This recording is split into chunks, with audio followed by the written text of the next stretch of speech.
classroom since 1916. As a proud supporter of the Minnesota State High School League, Wells Fargo has a renewed focus on our customers and communities, established 1852, re-established in 2018.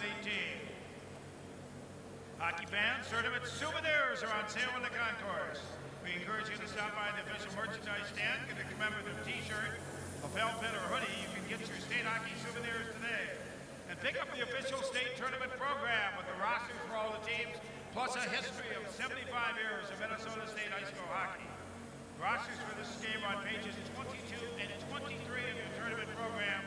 There are no roster changes for either team. The winner of this game will play Blaine on a semifinal game here tomorrow night at XL Energy Center. That will be at 6 p.m. The loser of this game will head over to the University of Minnesota, 3M Arena in Mariucci. They will play White Bear Lake tomorrow morning. That game is at 10 a.m. We'll be back shortly to meet the entire rosters for both teams for this Class 2A quarterfinal game. Believe in me, tomorrow's engineer, accountant, pediatrician, dermatologist, sports reporter, astrophysicist. Every student dreams, but there's only one place that gives every dream a chance. Public schools, staffed by professional educators with the biggest dream of all. That I can be one of tomorrow's difference makers. Believe. Believe. Believe. Believe in we.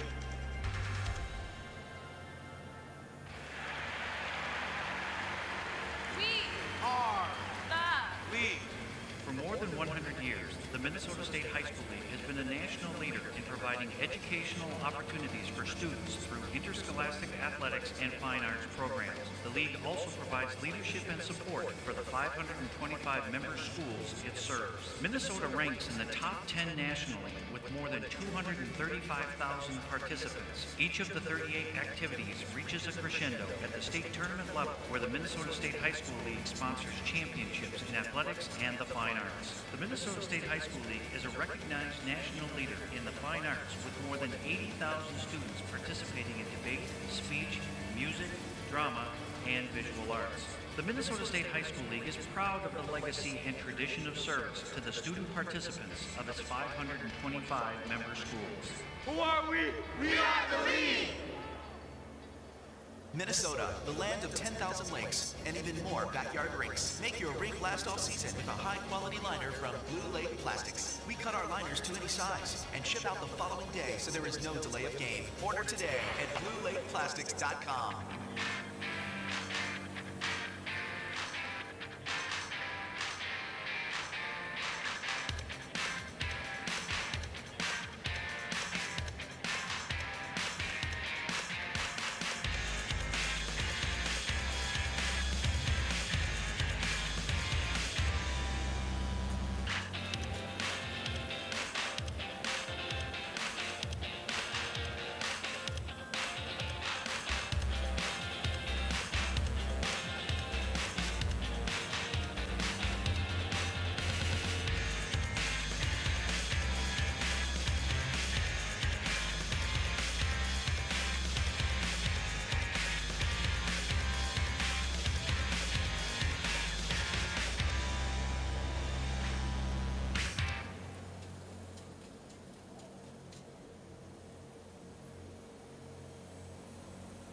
Wherever your dreams take you and whatever field you choose, McDonald's can help make it happen. Archways to Opportunity provides tuition assistance to McDonald's restaurant employees to use at trade schools, universities, and community colleges. Managers receive $3,000 per year, crew members $2,500. For more information on tuition assistance and other Archways benefits, visit mcdonalds.com/education. Wild have numbers at center. Dumba fires through a screen. Stahl scores! Hey, this is Eric Stahl of your Minnesota Wild. Just want to congratulate everyone for making the state tournament. Wish you all the best of luck. Stahl, the Greenway, he scores! A snipe by the rookie, his ninth of the year. Hi, I'm Jordan Greenway with the Minnesota Wild. Good luck to all the teams who play at the state tournament. For Skinner to Eichel, and a sprawling save by Dubnyk. Kane cuts to the slot, spins, and save by Dubnyk. Hi, I'm I'm Devin Dubnik with the Minnesota Wild. Just want to say congratulations to all the teams for making the state tournament and good luck. Get sunroom savings from Minnesota Sunrooms, Minnesota's preferred dealer for four-season sunrooms, with sunrooms starting as low as $99 per month. And during our winter savings event, enjoy $1,500 in free upgrades, so you can go from an awesome to an amazing sunroom. Schedule your free consultation now, and we'll give you this $100 Patio Town gift card as our way of saying thanks for the opportunity, Minnesota, giving you more reasons to buy Four Seasons. Minnesota Sunrooms.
Good afternoon, ladies and gentlemen, from the XL Energy Center in lovely downtown St. Paul, Minnesota. It's the home of the Minnesota State High School Hockey Tournament. The Eden Prairie Eagles and the Cougars of Lakeville South will be doing battle here today. And Bart, these two teams played a little bit earlier in the year. They squared off at the Eden Prairie Community Center. We were there on the call. There we go. Indeed we were, P. Wagner. Eden Prairie, again, is a little bit different team than they were back then. They were a little up and down, but the game seems to have solidified. But as we've talked about previous to this, Pete, Eden Prairie can be their own worst enemy. It's just a question of which team's going to show up. But I'm sure Lee Smith, being very familiar with the XL Energy Center this time of year, is going to get him poised and ready to play. And I'm sure Yanni Kivi-Holmey's got his work cut out for him. I'm sure this Cougars team wants to get out and wants to get playing. The benefit is they're playing their early afternoon games, so they don't have to wait and let the anxieties kind of fester inside of them. They can just come out and play. And I think the advantage is watching the first game kind of gets you in the mood and the proper mindset. So I'm sure both teams are going to come out with some good focus and some good energy. But I think the first goal, we're in the kind of the format where the first goal is really paramount for these teams. And but the first one that gets the goal is going to obviously get the energy. Well, and I'll tell you what. It's going to be interesting to see how the two center system's going to work for the Eden Prairie Eagles. They're going to be running Spencer Redrude and Jack Jensen, the Mr. Hockey finalist, and many are saying it's down to he and Bryce Brodzinski for their belief in who Mr. Hockey should be, and that's a very fair assessment, and we'll see if they can withhold the energy. By the way, this arena is, what is it, about 60% full now? Yeah, I'm sure they'll file, and there's a lot of people in the concourses probably gathering up some stuff, but we're just a couple minutes away from the drop of the puck. But yeah, I think Jack Jensen certainly is one of the top two favorites going into it, but there's so many good players on that list that you can't really dispel anybody until they make the decision, but those are the two likely favorites going into it. Let's go downstairs now to Mr. Right, Mr. Left, Dave Wright, for your introductions. Hasn't left yet. The champions of Section 2 with a record of 17-9-2, the Eden Prairie Eagles.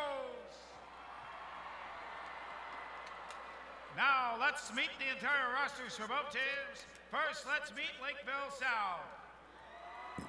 Senior goaltender number 1, Henry Welsh.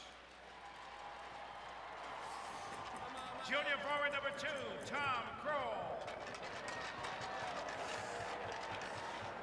Sophomore defenseman number 3, Griffin Lutke. Sophomore defenseman number 4, Jacob Gunderson. Junior defenseman number 5, Wyatt Barton. Junior defenseman number 6, Caden Robisco. Junior forward number 7, Zach Ulrich. Senior forward number 9, Adam Harvey. Senior defenseman number 10, Nico Aguilera. Senior forward number 12, Jake Steinhagen. Senior forward number 13, Riley Partner.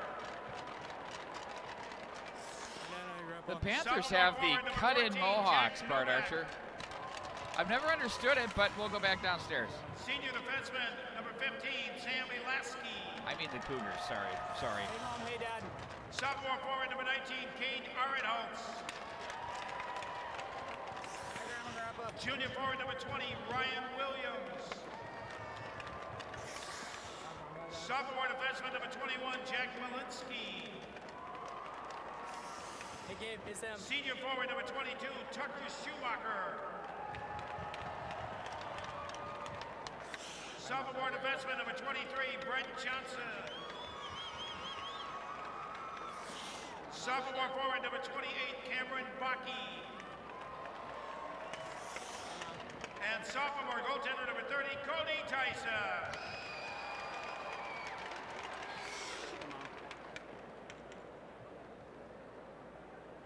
The assistant coaches are Lee Engstrom and Corey Campbell. Head coach is Yanni Kibahami, the Lakeville South Cougars. Now let's meet Eden Prairie. Senior defenseman number 2, Max Argetsinger. Senior defenseman number 3, Sam Pager. Senior defenseman number 4, Keegan Langfell. Senior forward number 5, Austin Krebsbach. Senior forward number 6, Jacob Booyar. Krebsbach's got it, man. He is on. Senior forward number 7, Spencer Really good Weinberg. stuff there. We'll explain that in a minute. Sophomore forward number 8, Drew Holt. Junior forward number 9, John Middlestad. Senior forward number 10, Garrett Smith. Senior defenseman number 16, Clayton Schultz. Senior forward number 17, Sam Wilhite. Senior forward number 18, Jack Jensen. Junior forward number 20, Kai Stansberry. Sophomore forward number 22, Carter Batchelder. Sophomore defenseman number 27, Luke Middlestad. Junior goaltender number 30, Axel Rosenlund. Junior goaltender number 31, Ben Willis. And he blew a kiss. Oh my word. Bart Archer. Senior forward number 37, Carson Jones. Jonesy. Senior defenseman number 39, A.J. Horton. And sophomore defenseman number 42, Cameron Langfell.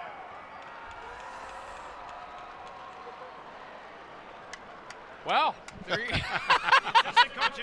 where do we go with that? A lot of product used on the quaffs today, I'll say that. Oh. Lots of product. Holy smokes. Okay, so what did we just see? For today's game on the lines, it's Nick Sabac of Brooklyn Park. Bart, like seriously, okay, out of like all of what we just saw, what stood out to you? Well, Kresbach, obviously, but...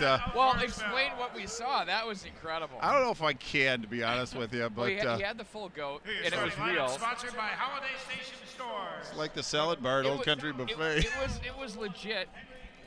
He's total salad. And then it was like parted down the middle, and it was perfect. I mean, it's got to be the number one. Well, some of those hairdos could probably draw blood, so it's good that they're having helmets on. Well, my favorite part for Drew Holt, I mean, his hair has looked like a helmet on its own the whole year. Oh, that was a 70s throwback hairstyle. That was good stuff right there. I'm a little jealous of all these kids. I was surprised by the Cougars as they were throwing the cut-in mohawks. The vanilla ice baby. Very much so. But it works for them. But both teams look like they're enjoying their experience so far. But now it's time to kind of roll up the sleeves and get to work. I know Eden Prairie earned their way in here by defeating a very good Holy Family team, and obviously Lakeville South Cougars upset the Panthers of Lakeville North, their primary rivals. So both teams earned their spot in this tournament. And I think people are underselling Lakeville South. And when the seedings came out, everybody said Eden Prairie had, they shouldn't have got the 3 seed. Well, we've talked about that at length ad nauseum. But it's not an easy task to draw Lakeville South. This is a young team. It's a good team. They're playing very well. They have an experienced coach. But it all comes down to Henry Welsh in goal, I think, for this Cougars team. He is as good as you said, Pete, one of the best goaltenders that we've witnessed so far this year. He's going to be called upon. But this is a format where a goaltender can win one game. So Eden Prairie, if they can kind of get to Welsh's confidence early, which is not going to be easy thing to do because he's a very confident goaltender, that bodes very, very well. But a lot of anxieties on the bench. They want to get rolling. We're just moments away from the drop of the puck. We are, as they're getting their helmets buckled on. No national anthem. We already took care of that for you. As the Eagles will move from right to left, they've got their white, black, and red sweaters. Meanwhile, the Cougars working their, we'll call that winish maroon, or Minnesota wheat and white. That works. You know, the Minnesota wheat's that wild thing. Okay. And we can read the numbers. That's the important part. That Facebook to me there. Join us live and put the link on there. Figure it out. Here we go. Gave that to Matty Harrington. Matty Ice as the man just rolled his eyes. Not the Luke first time today. with it. Jack Jensen comes over as he's joined by Will Height and John Middlestad up front. Luke Middlestad takes over back in behind his own net for the Eagles. Keegan Langfels now gets away from one would-be checker. Now it's going to be John Middlestad. Leaves back off for brother Luke, top of the right circle. Keegan Langfels now with it, looks up ice. He has some room, gains center and sets that one back in after what looked like it was a completely empty building. It's kind of filled back in. Well, now what they'll do is they'll sell tickets twice. But everybody's got their nourishment and their beverages as well. But it was Eden Prairie that didn't gain the checkered line, so they sent it down. So faceoff is going to be to Rosenlund's left. We're early, just 35 seconds into it. Nothing been established, but an icing call by Eden Prairie so far. And to take the draw will be Nico Aguilera. Against Spencer Rudrud. Sticks come together. Arkensinger back in behind the net. Holt was there, sent right back through the legs of Jack Novak, and the Eagles will control Cam Langfels. Nice dish to Rudrud. Holt now can fly to the right wing side. Rudrud redirected on goal. Welsh makes the save. A speed rush up the middle. Rudrud with good compete, good energy, finds Holt to the right wing, who raises up and feeds his man right down the slot. He went straight to the net with a redirect. Nice save by the goaltender. Well, as Cam Langfels had actually started with a nice breakout pass outside the zone, caught him at the red line right in the middle, and he kissed it up to Holt. And I think Holt's speed kind of surprised the defenders a little bit, but face-off now to Welsh's left. First shot on goal, Eden Prairie. Early on here in the first period, about 1 minute in now as we have 15:58 to go in it.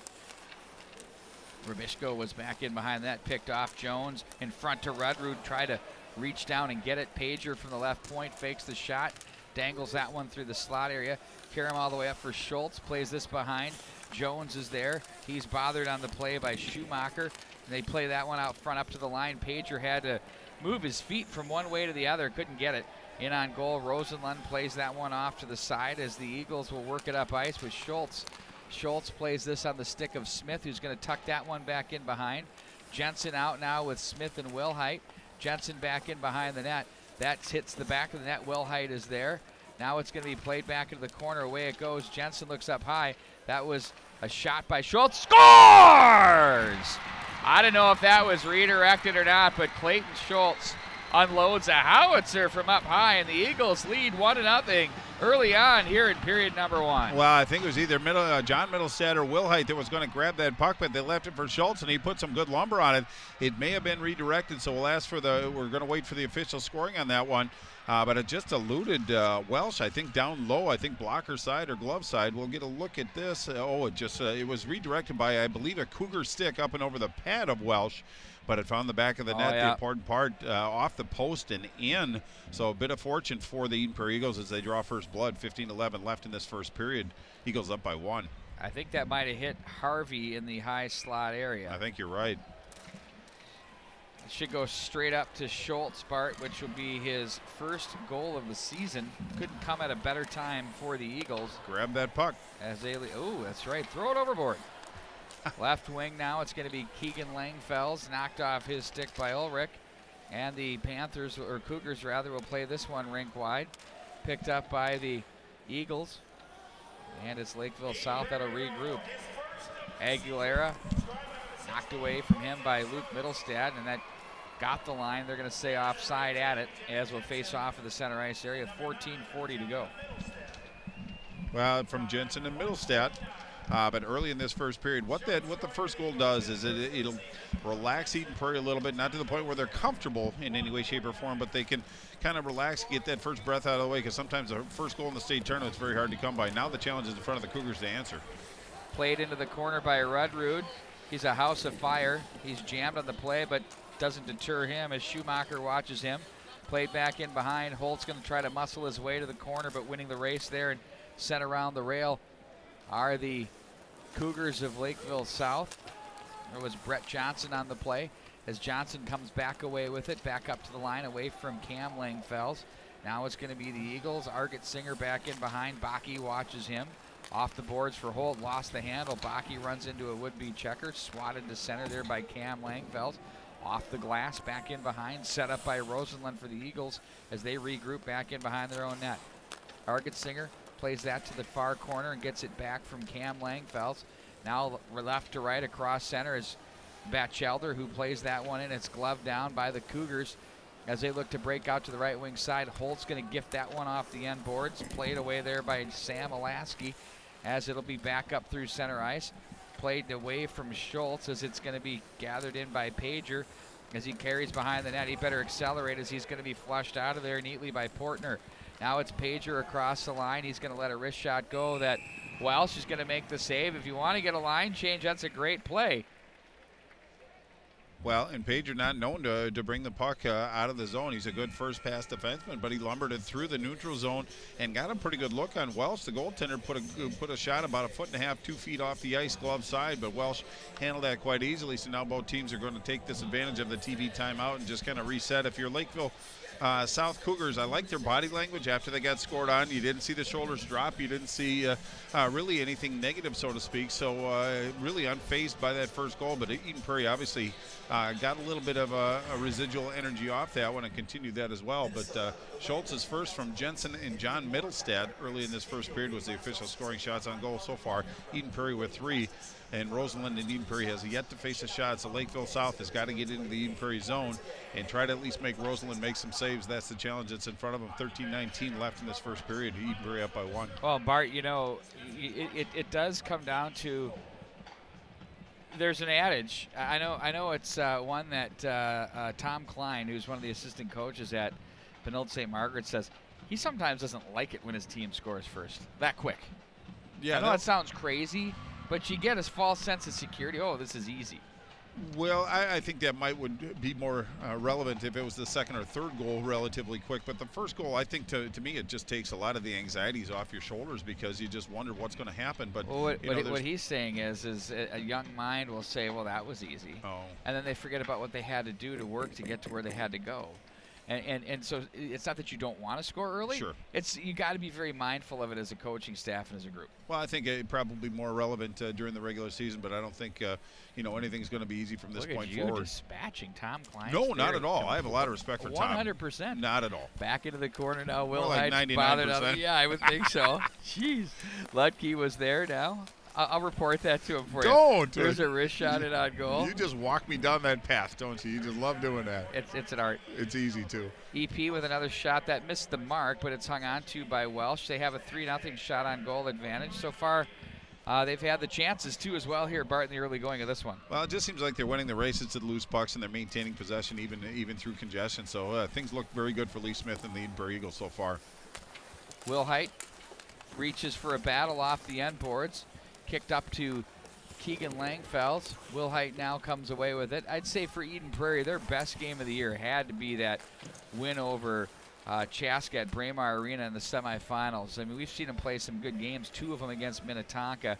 One went to overtime, one was 0-0 with 6 minutes left. And for Lakeville South, to beat Hastings, the #1 seed, 8-1, and then come back and beat Lakeville South twice in basically a week and a half, it's a pretty good resume starter for them as well. So they both come into this tournament playing very well. Yeah, I think Eden Prairie played their best period of the year, that second period against Chaska, at least in the games that I've witnessed. But they were firing on all cylinders, doing all the right things, and that continued through the third period.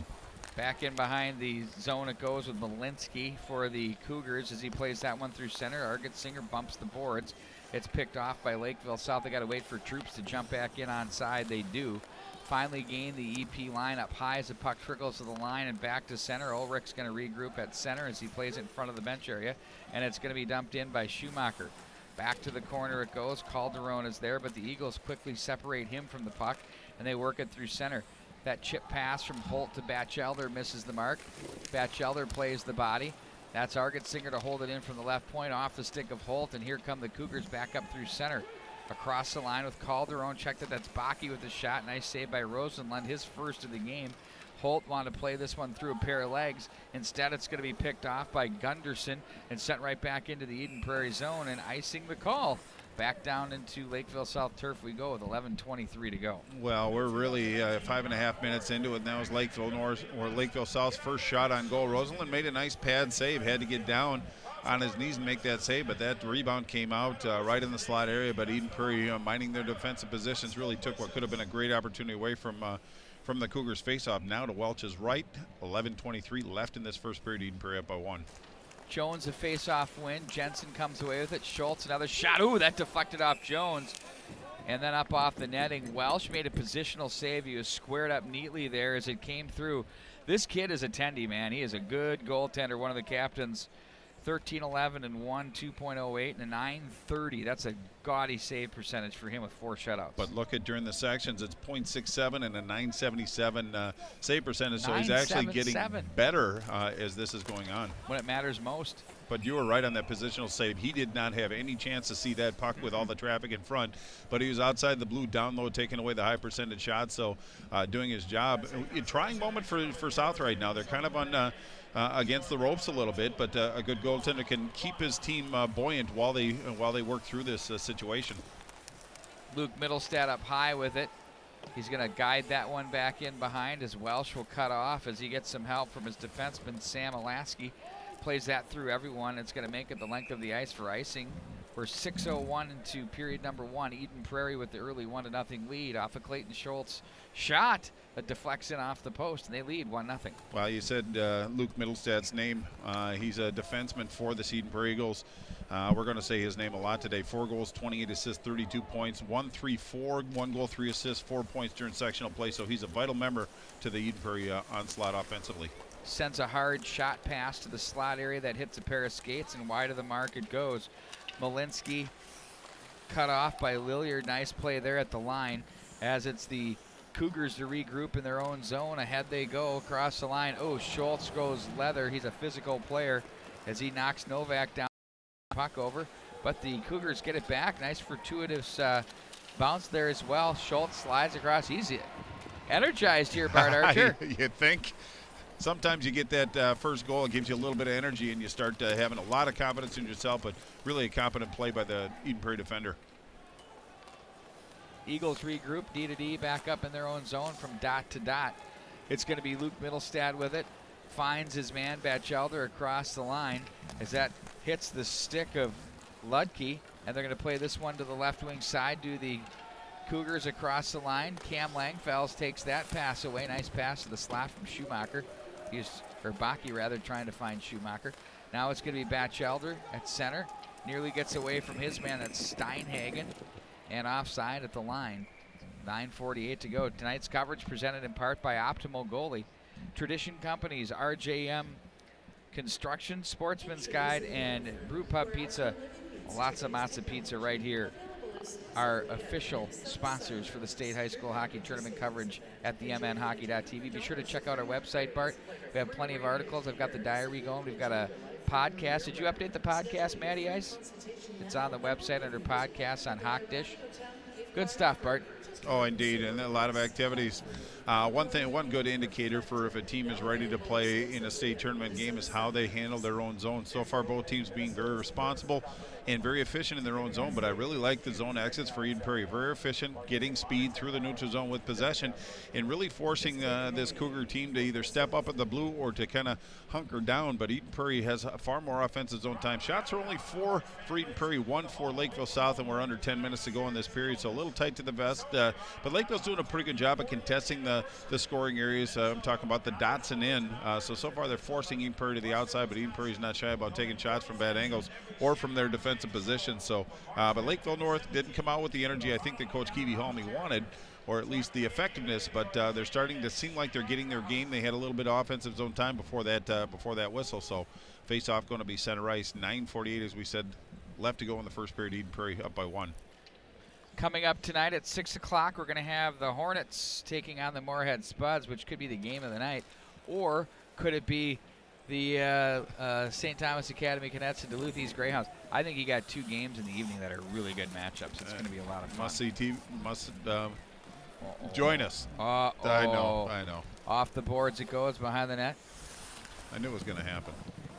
Aaron Holes was there. Now the Eagles ahead. Batchelder takes it from Luke Middlestad. He has Holt with it. That's blocked off the leg of Alaski and covered up by Welsh.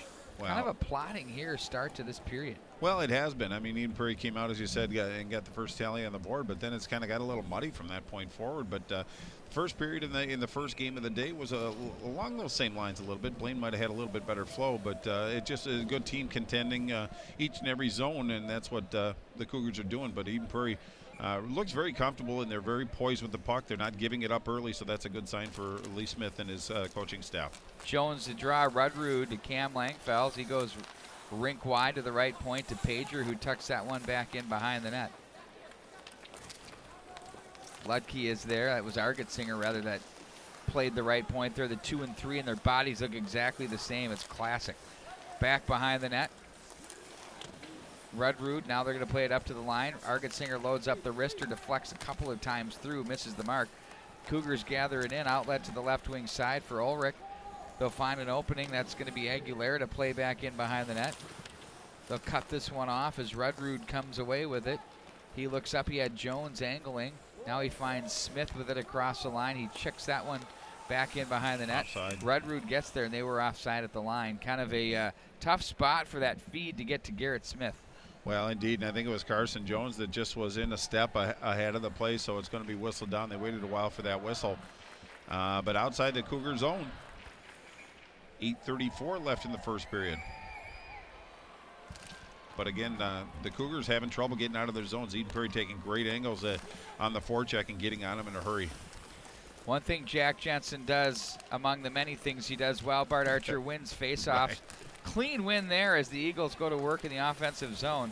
Jensen working on Schumacher off the end boards. Jensen battles it away as he walks out, tries to dangle through traffic. There was cut off by a couple of Cougar players. Rubishko, one of them. Pager's shot deflects. That hits Will Height on the way through. Wide of the mark it goes. Again picked up now by Will Height to the line to Pager. Look to his right instead. The wrist shot blocked. And then back at center it goes. Will Height plays this one back in. That's off a glove. And back goes Rubishko to control and handle for Lakeville South. Off the skate of pager back in deep it goes. Holt will play for Rudrud. Rudrud and Jensen out every other shift here for the Eden Prairie Eagles. Off to the right wing side, that's cut off. Look out, here they go. Batchelder's been dynamic in the playoffs. Slapper rather, misses the mark. Karams all the way to the neutral. Schultz is going to catch it and send it right back in for the Eagles. The big Karam takes it up to the top of the left point. They get there first as Eden Prairie. Rudrud with it, gets away from one man, walks to the slot. Ooh, he wanted the high blocker. He got nothing but glass. Back away from Holt now, back behind the net. That's off the stick of Kroll. And now back up into the neutral zone. It's going to be handled by Langfels. Ooh, Keegan Langfels sent one through. Very Suter-like on the lack of speed and MPH on that shot. And it got through and fooled the goaltender, but eventually it clears up and out of play. Well, sometimes velocity is not the most important factor. Sometimes accuracy. That puck did have eyes and it found its way to the net. Kind of a harmless shot, as you said.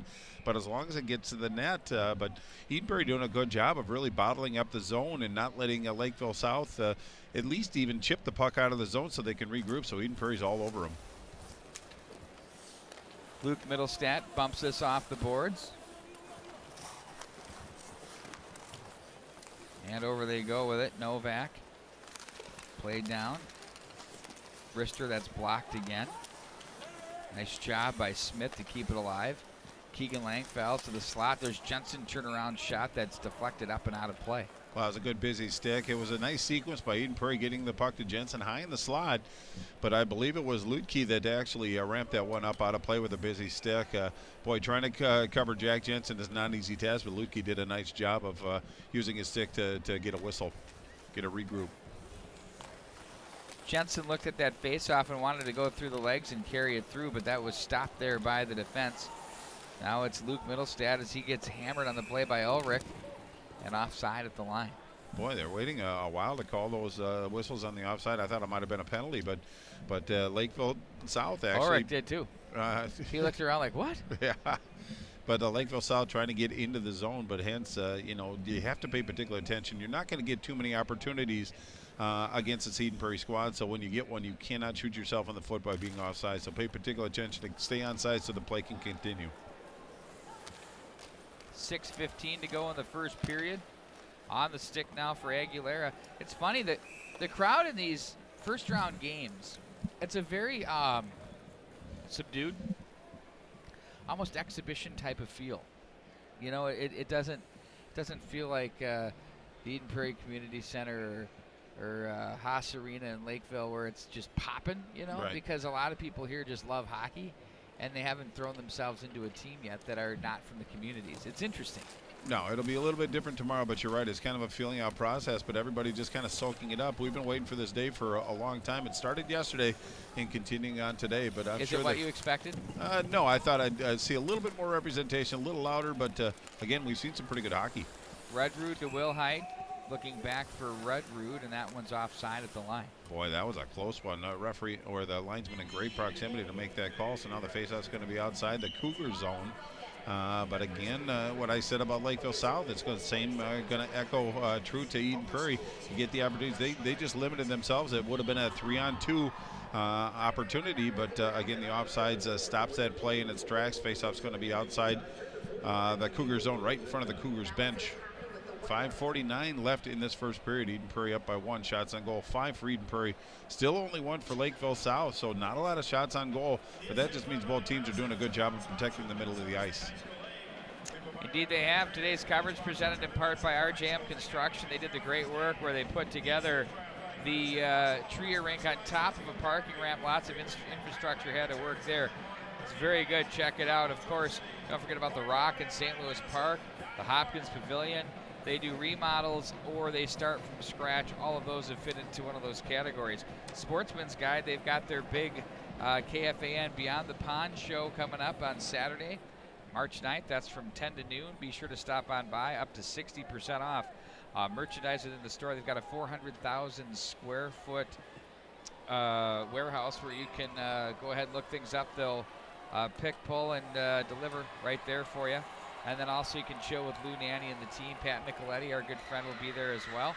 A wonderful show, as always, talking hockey on their state tournament extravaganza sale. Also presented in part by Optimal Goalie. That's our guy, Larry Grace Jr. Takes it to a different level. It's not about on-ice training always. It's about becoming the full athlete, the full thinker, nutrition, and physical. He does a great job, works in conjunction with your goalie coach. It's worth checking him out. And then also presented in part by Tradition Companies and Brew Pub Pizza. Lots of matzo pizza. There's a shot that's taken by Holt that's blocked. Back up to the point. Argetsinger is there. Kicks it up into the neutral zone. Cam Langfelds comes away with it. Slings that back into the zone. Welsh tried to cut it off. Jensen takes that as a break. Looks to the slot area. Gets through. Argetsinger now from the top of the right point. Sends a shot through that deflects wide of the mark. Back into the corner it goes. Holt with it. Gets away from one man. Watching him is Ludke defensively. Cam Langfelds plays this over to the right wing side. That's cut off neatly there. Back up through center. The pass for Steinhagen misses the mark. Eagles win the battle as it goes up into the bench area, and that'll create a face-off at center ice. Well, I've always thought that the offensive and defensive blue lines are very instrumental in determining a winner and a loser in this type of format. You know, 4 feet inside the zone or 4 feet outside the zone at that blue line, very important for the defensemen to make the right decisions, and they have to make them quickly, but that's where footwork comes into it. Eden Prairie showing some good athleticism to straddle that line and keep the puck from turning the other way. Played off to the right side of Rosenland, who's seen just one shot. 6 total for these two teams in this first period. One eluded the goaltender, Henry Welsh, early on in the opening minutes of the period. At center, Pager's going to push that one in hard. Wide of the mark it goes. Gunderson plays this one. Back up into the neutral zone it goes for Schultz as the Eagle defenseman. The game's lone goal scorer. Right at the center dot. Gains it and sends it in wide to the left of Welsh in the Lakeville South goal. Aaron Holz was there. Now it's going to be Smith to try to work some magic up the left wing side, but it's the Cougars that play to center. Luke Middlestat now for Keegan Langfelds. Gets away from the oncoming check of Aguilera. Now he's jammed as he gains the zone and plays this one back in behind. Smith puts a stick on his man in the corner. They fish it free to the Eagles. Jensen now on it as he's going to push this one up to Luke Middlestat from the left point. Luke Middlestat with it. That's a shot go that's blocked. Keegan Langfelds with traffic. Ooh, nice save by Welsh. Slid over to his left with the glove through a screen. There's a shot through another screen that Welsh hangs onto. The chances and the puck possessions and the opportunities have been impressive for Eden Prairie here. No question about it. Eden Prairie trying to do a good job of congesting the sidelines to Henry Welsh, and their big bodies, they're hard to move out of there, so Welsh is having to rely on his reflexes, which are very cat-like, so a couple real trying saves for the Cougar goaltender. Kept that puck out of the net, face off to his left, just 3:26 left. Both teams want to finish this period very intelligently and very strong. No doubt about that, Bart Archer. Doing some business here as we get ready for the upcoming period. Held on to by Welsh. Langfelds pokes that one. That's Keegan Langfelds on the play. Kresbach turns that one to the center ice area. Off the glove of Luke Middlestat as he works this one behind the net. That gets away from him as he's going to turn this one back up ice and runs away from Ulrich. Nearly ran into his own man, he did. Now it's going to be Keegan Langfelds at center. Plays that one back in behind the net. It'll be the Cougars in transition with 2:37 to go in the period. No ice on the play as it's going to be Pager. Bumps this one off the boards. Steinhagen down the wall, tries to play it to the corner. 8-1 now are your shots on goal in favor of the Eagles. Batchelder has Holt now 2-on-1 across line. Holt scores! Oh my word, that was speed and precision. Eagles lead by a score of 2-0. Wow, it was Holt that actually finished that play. That's his 12th goal of the season, but it was It was Batchelder that really made the play. It was 2-on-1. They gained the zone with numbers and speed. Batchelder waited for the defense to commit to him. Batchelder streaking up the left side, gained the zone, waited for the defense to commit, put it on hold stick, and a one-time motion put it into a yawning net. It was Welsh that was actually playing the shooter. The defense started to commit to Batchelder, and that's when he gave it up. So perfect opportunity for Eden Prairie, and they cash it in. 2-0, 2:19 left in the first period. Lakeville South's got to get on their horse and get some offensive zone time. A tough shot to make, Bart. The right-handed shot coming up the right side. You don't have much of an angle. He had to it was placed perfectly by Carter Batchelder, the sophomores, showing the Eagles have plenty in the cupboard here. Look out for them in the upcoming seasons, as we can always say. And Batchelder's getting better and better as this year goes on.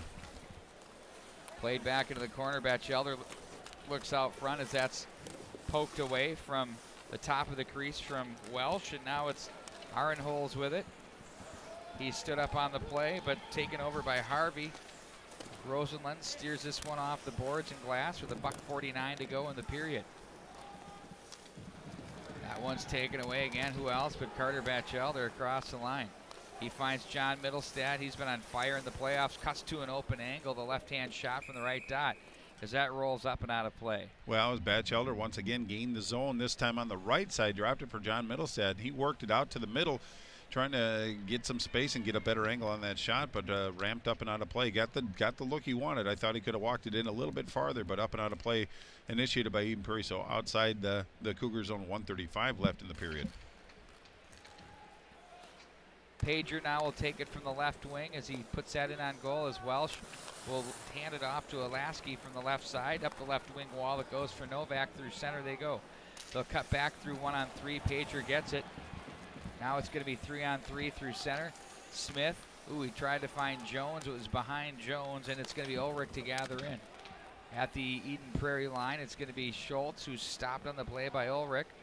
And now here they come. The Cougars across the line. Oh, and a big chance there. Oh, that could have been a big one for Novak. He had Rosenlund prone down straight in the top of the crease. He could have tried to tuck it around him, but couldn't get there. Now Jensen muscles his way in on goal. He's going to try to follow his puck through. Back off the boards it goes. Novak checked on the play. They'll ring the boards back up to the line. Cam Lang falls to the long wrist shot in on goal, and that's going to be held on to by Welsh. What a chance, though, that the Cougars had there late in the period, Bart. No, and it just rolled on Novak a little bit. The sophomore forward got the goaltender prone on that one, but he had just snuck under the heel. His stick got his angle changed trying to reach out for that puck because it did roll on him a little bit, and it just rolled just wide. So fortunate for Eden Prairie, that puck stayed out of the net, but nice effort by the Cougars. That's the kind of efforts that they're going to need, get into that area and force the goaltender to make some plays. Yeah, it rolls just a little too far, and that's too much. Game of inches. Absolutely. 25 to go in the period. Luke Middlestad, they'll touch it over for Batchelder across the line. He angles across for Holt. He tries to leave off for Rudrud. Back up to Luke Middlestad. He's dangerous. Wrister in on goal. Turned aside by Welsh, who got hung up by a couple of players, but he got free, fortunately for him. 9 to go in the period. Batchelder's going to regroup in his own zone. Does a nifty job there. They're going to eat it. You could hear the bench calling for that. And that does it for the first period. Wow. How about that? We're going to take a timeout when we come back. We'll have more coming up for you. High school hockey continues. We'll hear now from Optimal Goalie.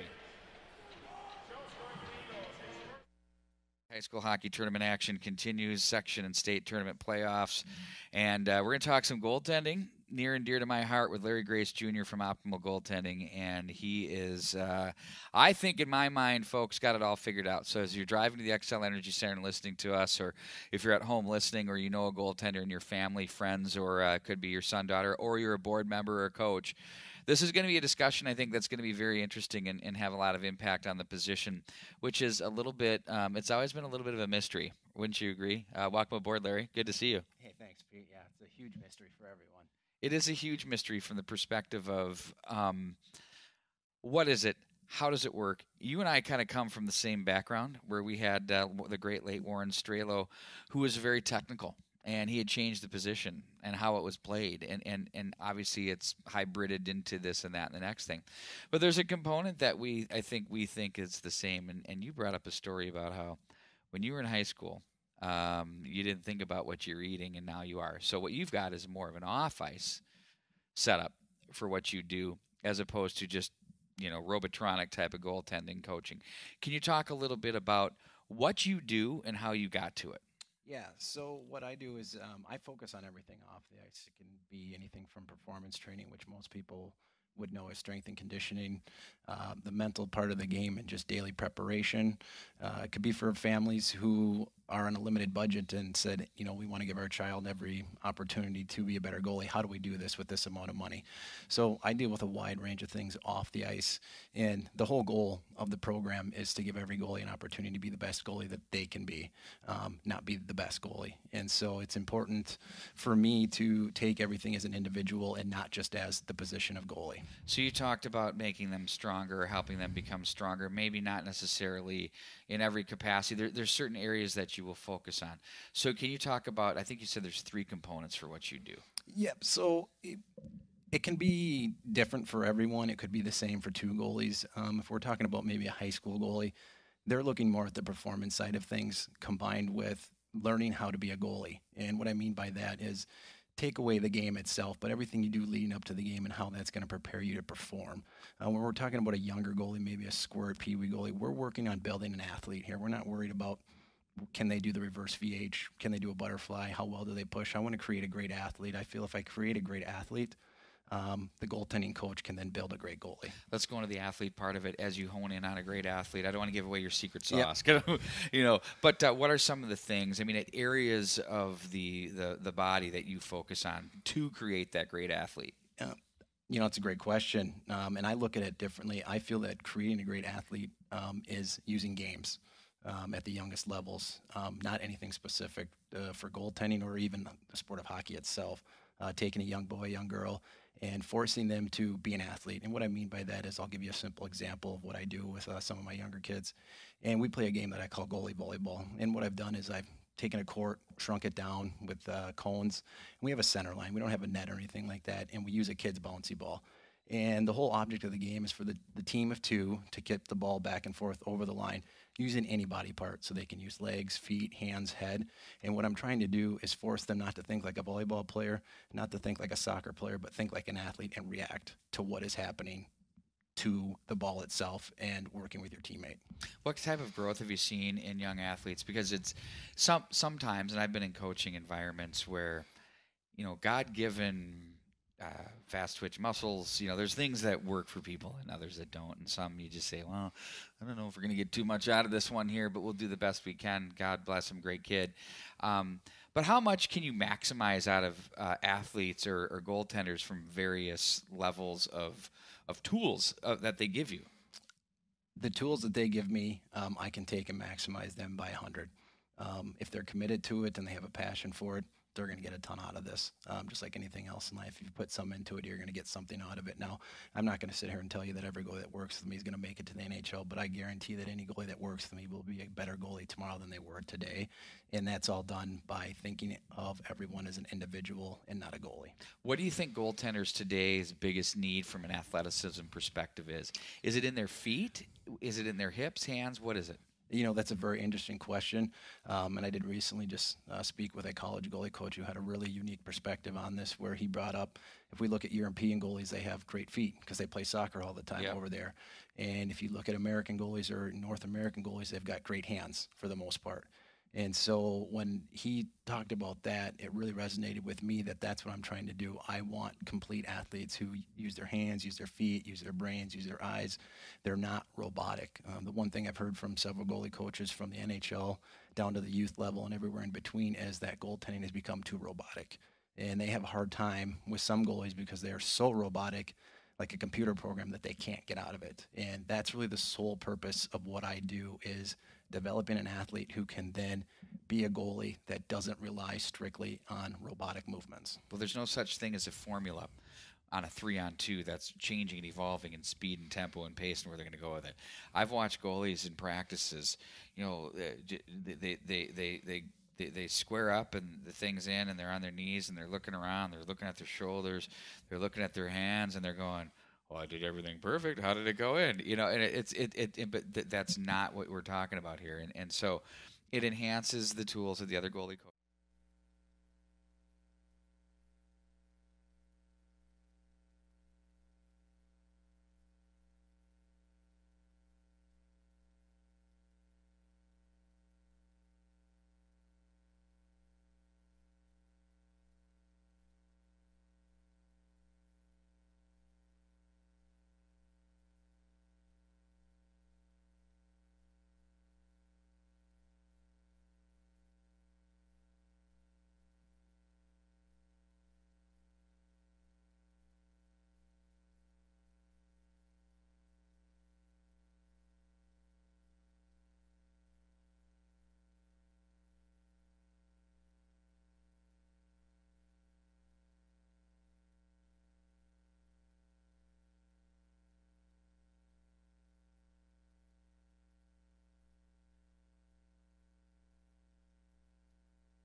We're back here between the second and third period, along with Bart Archer and Pete Wagner.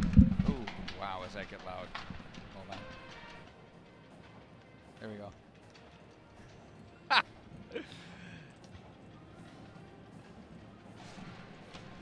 Just want to wake everybody up before you start talking. So we've got one in the books here today, and that features the Blaine Bengals moving on for a semifinal date against one of these two teams. And I mean, the early indications would suggest that maybe it's the Eden Prairie Eagles, Bart. I mean, they've looked pretty good here. They've outshot them 12-2, and they're in firm control here. Well, many times we said the shots or the score is not indicative of how the game is played, but I think the shots and the score are indicative. It was all Eden Prairie that period. Just intermittently, Lakeville South had some offensive wherewithal, but Eden Prairie came out focused. They started getting the puck down low. They started winning battles and getting the puck at least into some semblance of a shooting area, but they got 2 on the board. So going into that first intermission, they have to feel pretty good about the way they're playing. Lakeville South is just 2 good shots out of it, but I'm going to look for a lot of energy in the first 5 to 7 minutes out of this Lakeville South team, because they have to skate stride for stride with the Eden Prairie team, and so far they haven't been able to do that in the first period. But Eden Prairie winning a lot of battles down low. Well, they are, and it's starting with face-offs too, and they're leading in that capacity too, doing quite a nice job. Are the Eden Prairie Eagles up 14-10? They're 2 big guys though. It's funny, they got Jensen and Rudrud out every other.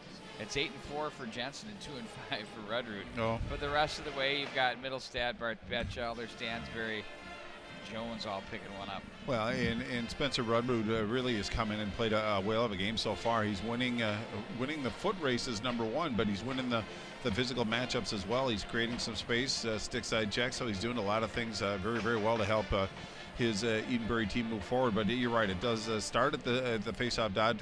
Possession in this first day of the state tournament is very, very important. Obviously, it's important anytime, but with an emphasis today, because if you can possess the puck, that's a great defender. Keeps the puck off of your opponent's stick, and that's what Eden Prairie was very successful at, as you can see by the 2 shots on goal by the Cougars.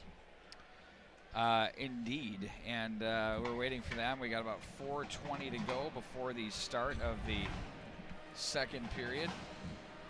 Tonight, it's going to be Diana and Moorhead and Duluth East and St. Thomas Academy. We talked already about the semifinals of the Class A, and based off what we've seen, those are going to be really good, Bart. Well, and I keep getting the question. Everybody thinks I have something against Class A. I just don't have a lot of exposure to it, but you know, I always try to make it a point to get down here on Friday to watch the semifinals of Class A because that's really outstanding hockey. And obviously I'll be down here on Saturday to watch the championship game as well. But if you get a chance to come on down and watch it tomorrow in the afternoon, it bodes very, very well for some good entertaining hockey. Let me just run through the scoring summary real quick as long as we have some time. It was Eden Prairie that opened up the scoring at the 149 mark. It was Schultz scoring his first goal of the season from Jack Jensen and John Middlestad.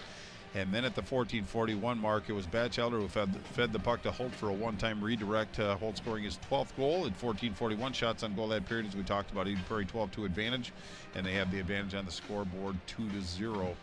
But again, this Cougar team, I've said it, I want to say it with some emphasis, they really have to come out in the first 5 to 7 minutes and establish their game. I think that they were a little lethargic in that first period, kind of in a react mode and started chasing the play a little bit, but they have to get grounded and play the Cougar hockey. They're certainly capable of coming back in this game. They just have to put their the rubber to the road very, very quickly in the second period. Hey, the final countdown. You can check that one off the list. You know what? Here, listen to this. Okay, listen. Okay, you know how they kind of work the rim shots? Yep. On that? That was the part I had in my head as I was trying to go to bed. Oh.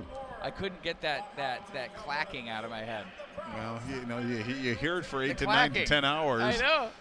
Hard to deprogram thyself. If you check out the most recent diary, you'll get a good idea. No, absolutely. Of all of that. I think that is a great idea, P. Wagner. You and I have been doing these tournament games for a long time.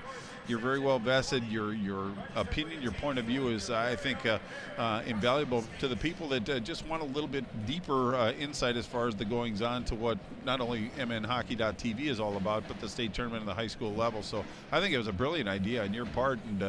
And if you haven't checked it out, obviously I think the second offering was probably the best one. But other than that, they're all pretty good. About you. I tried to highlight each guy that does work with us, and you know, talk about what you guys do well. And you know, I mean, it's a fun deal, and as much as things change, they remain the same. Yeah. With this stuff, with these state tournaments, and I think every team that's here has been here before. There's no newcomers to this one. Correct. I mean, there's been some that have been out for a bit. I mean, sure. You know, people look at White Bear Lake and they go, well, where have they been? I mean, some teams haven't been here for 30 years. So we're talking less than 10. Well, you know, I mean, so it's not easy to do.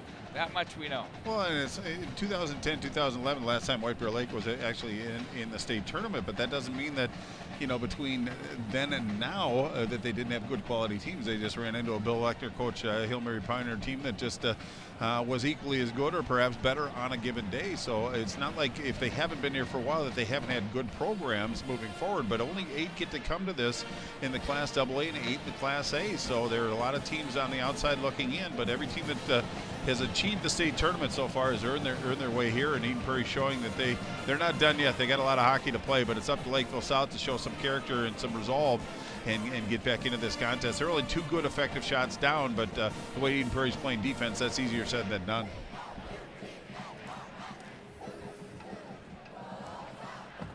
So the teams are on the ice as they huddle up around their benches, and they get ready to step out for the face-off. And one of the dynamics we've talked about is Rudrud and Jensen going out every other. Will they have the wherewithal to be able to do that? Not 1, 2, but 3 days in a row.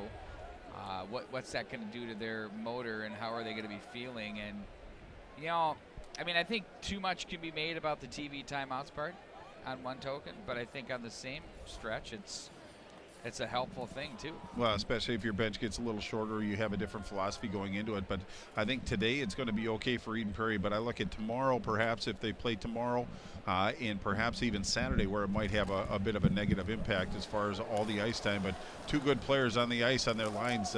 You know, Lee Smith has some resources to draw from. Well, the defensemen have been playing so well. There's Will Height to step up and cut off a puck at center ice as we're underway here to start the second period. The Eagles with the 2-0 lead over the Cougars of Lakeville South. There's a shot redirected. Will Height, nice save by Welsh. Little things like that the goaltender keeps his 5-hole close, stick down, makes the big save. Well, actually, absolutely. It was Middlestead in the offensive left corner. Got the puck back to Keegan Langfels over to Luke Middlestead. He walked into the middle and put a shot on goal, but it was a nice redirect by Wilhite, but a better save by Henry Welsh. Otherwise, we'd be talking a 3-0 game. So the Cougar goaltender doing his job, picking up his teammates when they're vulnerable. John Middlestead steps in as tossed was Jack Jensen, and the draw won by the Cougars as they break the zone with Portner. Plays this one in wide of the mark. Keegan Langfels is there. They look to center now. It's Jensen, tries a stick handle. Quick wrister, misses the mark, puts some juice on that one. And now it's going to be played back up off a stick wide of the mark. Keegan Langfels comes away with it, finds John Middlestead. Dances away from one would-be checker. Cuts to the forehand of the slot, forced wide. Left-handed shot to the left hash, tucks it back in behind. Jensen races it down with a good reach back in behind the net. He's watched on the play by Ludke, and that one's going to be underneath the stick of Batchelder. Batchelder now comes away with it, walks his way and tucks it down the wall, but that was read neatly there by the Cougars. Out of the zone they go. Novak at center, lays it over to the right wing, back to the hash mark, shot that's blocked wide of the mark. Now it's Ludke in front that hits a player on the way through. A surge here by the Cougars. Now it's Argetsinger to come away with it, plays it back up through center, and it's going to be flipped back high into the air as it bounces on a dime and taken away now by the Eagles. Batchelder for Holt. The dynamic sophomore duos. Batchelder shot it on goal. Welsh again makes another save as he needs to and hangs on. Boy, really good sequence by the Cougars down low. They really put a lot of pressure on Rosenland in goal, but it was good support defensively by Eden Prairie to really kind of limit the opportunities. But they got down low, they got some shots on the Eden Prairie goaltender, and then Eden Prairie came down with some speed and put a decent shot on Henry Welsh, but he made that save. But good encouraging sign for Yanni Kiwi-Halme in the Cougars. They showed some energy, got into the offensive zone with purpose. On the stick of Gunderson to the right wing side, they find Johnson, who sends that back in behind the net. Pager comes away with it for the Eagles as he looks up the right wing side. That's too far. Schumacher plays off the boards to the Eagles. Carson Jones, who cuts it off and stays with it, walks along the low right goal line. In front it goes for Smith. He reached for it. There's Jones. They play that one back through. And now it's going to be Jones again. He's got a competitive pit bull-like nature to his game. I love it. And he's showing everybody here that nature as well. He got hurt in captain's practice and missed the early part of the season. He had his leg in a boot. Well, when he came back like a house of fire, and he hasn't stopped yet. Schultz slid over from the right off the glass, taken away by Redrude behind the net. Spencer Redrude plays back for Carson Jones, who's stopped by Schumacher, but then in comes Smith behind the net in the Lakeville South zone to the right of Welsh. Smith is being worked on there by Gunderson. Up to the line it goes. Nice job and pressure by Steinhagen, but they get it somehow to Jones. Knocked away from him by Schumacher. Back to center. Pager turns this one back up. Ooh, he gets through one man. Look at Dangle. That one just misses the mark. I've never seen him move like that. Jumped right through a player on his way through. It was impressive. Baki plays that one back in behind the net. Pager is there. And that's too far for the stick of Elaski as he regroups back in behind the net with Batchelder watching him. Bumped off the boards. They'll play this one that's cut off again by the Eagles. Jensen, they got a man in front. Oh, and he just missed. Batchelder is a little bit behind his right leg as he was moving in. Now to the right wing side they go with Harvey. Back to the corner, left side of Rosenland at Eden Prairie territory. The puck is played off the wall. Jensen nearly played that one to himself and would have been off to the races, but instead, here's a chance down low. Rosenland kicks that one away with the stick. Batchelder plays this one. Now it's Jensen. He can fly. Back through center. Looks to go inside. Ooh, the quick mitts there and a backhand and a big save made there by Welsh. Well, Jensen, obviously a focused player for this Cougars team. Whenever he has the puck, he's got everybody's attention, and he did a nice job of dangling through traffic, got it onto his backhand, and from the right dot, he put a backhand shot on Henry Welsh, but Henry Welsh juggled it a little bit but hung on to it. Otherwise, it could have been a trying moment. But when Jack Jensen gets the puck, he has everybody's attention. But I'm going to tell his line mates, if he's got the puck, be ready for a pass. I don't care where you are, because he is very elusive, and I think he took Batchelder by surprise. But I think Batchelder got in a little deeper than I think he wanted to and really shallowed his angle. But it was a good play. They had numbers down low. But Jack Jensen, a Minnesota Mr. Hockey candidate, likely one of the favorites, showed his skills on that play.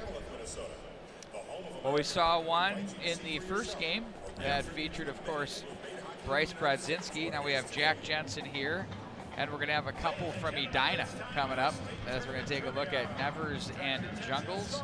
Two different types of players. Oh, absolutely. But dynamic together. Well, indeed they are, and there was a time where Edina had Malmquist on that line as well, but to get a little diversity and getting a little more physical up front, they put Shoemaker on that line and dropped Malmquist back with Chorsky and Delaney, and it really kind of solidified this Edina team. Now they have two legitimate scoring lines, and their defense is rock solid. But I like it. We're 13:05 left in this second period. Shots are still 16, or now 16 for Eden Prairie, still 2 for Lakeville South, but they're getting better possession. They're getting out of their zone a little bit more efficiently. So if they don't get too far behind, they're going to be a legitimate chance to come back in this game, especially when you have Henry Welsh in goal to pick you up when you're down. He's done that a couple times today, but that's what good goaltenders do. Speaking of Henry Welsh, we're going to face off to his left, Bart. Yep. He wears a C on his jersey for a reason, Pete. Oh, he leads every game. Long carom to the right side for Ulrich, to the line but not out as Keegan Langfels was there, but Ulrich gets it back and finds his man Jack Novak. Oh, nice back check by Rudru. And he wins that battle. Back up to the center ice area and back into Eden Prairie zone it goes as the Eagles get a freebie out of the zone on the delayed offside, and Rudru's going to take liberties. He'll walk all the way through center, gets stopped though in the neutral zone. You know, when you take liberties, sometimes you get stopped too. Ledke is there. He's been held in check here. Back into the corner it goes. Aguilera. Ooh, that one awfully close. Yeah, that rolled on Novak. And they'll play this one to the left wing side. Batchelder's shot is blocked. The big carom will be gathered in now by Aguilera. Across the line, that's off the glove of Luke Middlestad, who's going to gather it out of the corner. Middlestad with it. Gives it up high for Keegan Langfels as he stick handles through traffic. And icing will be the call with 12:01 to go in the second period. Well, that one just rolled on Langfels. It just seemed like he couldn't get his foot speed, and it was Steinhagen that was challenging him. Tried to just send it up the middle, hopefully for a redirect or a pass, but it did not fire, so it's going to come all the way back to Rosenlund's left. Boy, pretty clean sheet down in the Eden Prairie zone, but now a great chance for the Cougars. Face off to Rosenlund's left. 12:01 left in the second period. Eden Prairie still up by 2.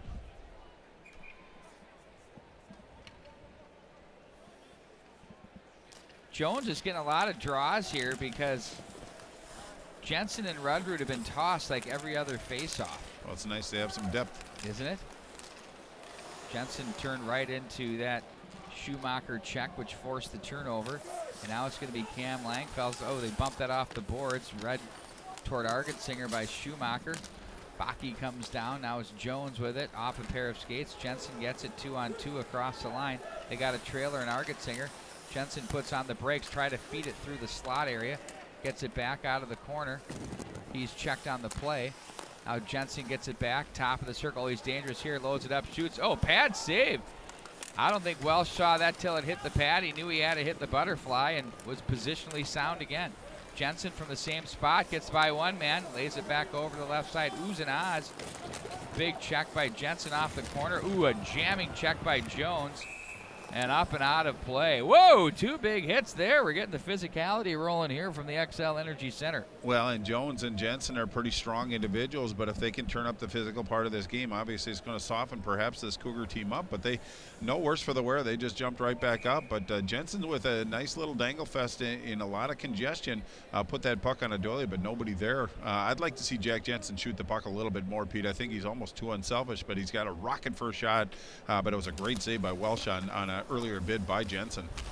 Cam Langfels with the shot through the slot area that misses the mark. 18-2 are your shots on goal in favor of the Eagles. Back up to the high slot area it goes. It's going to be Aronholz with it. Now it's going to be picked up by John Middlestat, top of the slot, didn't have a shooting angle. Stick handles to the corner now, went all the way from east to west to north to south.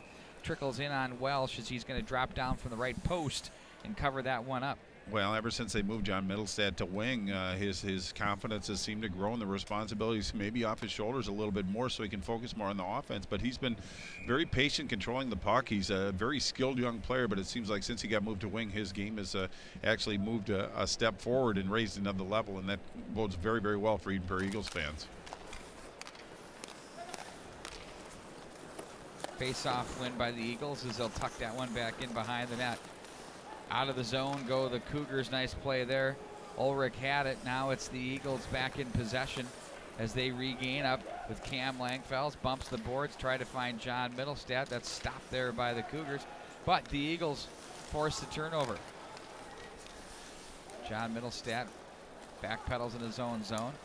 You know, it's interesting because the way this Eagle team's playing here, Bart, they're pretty darn good hockey team.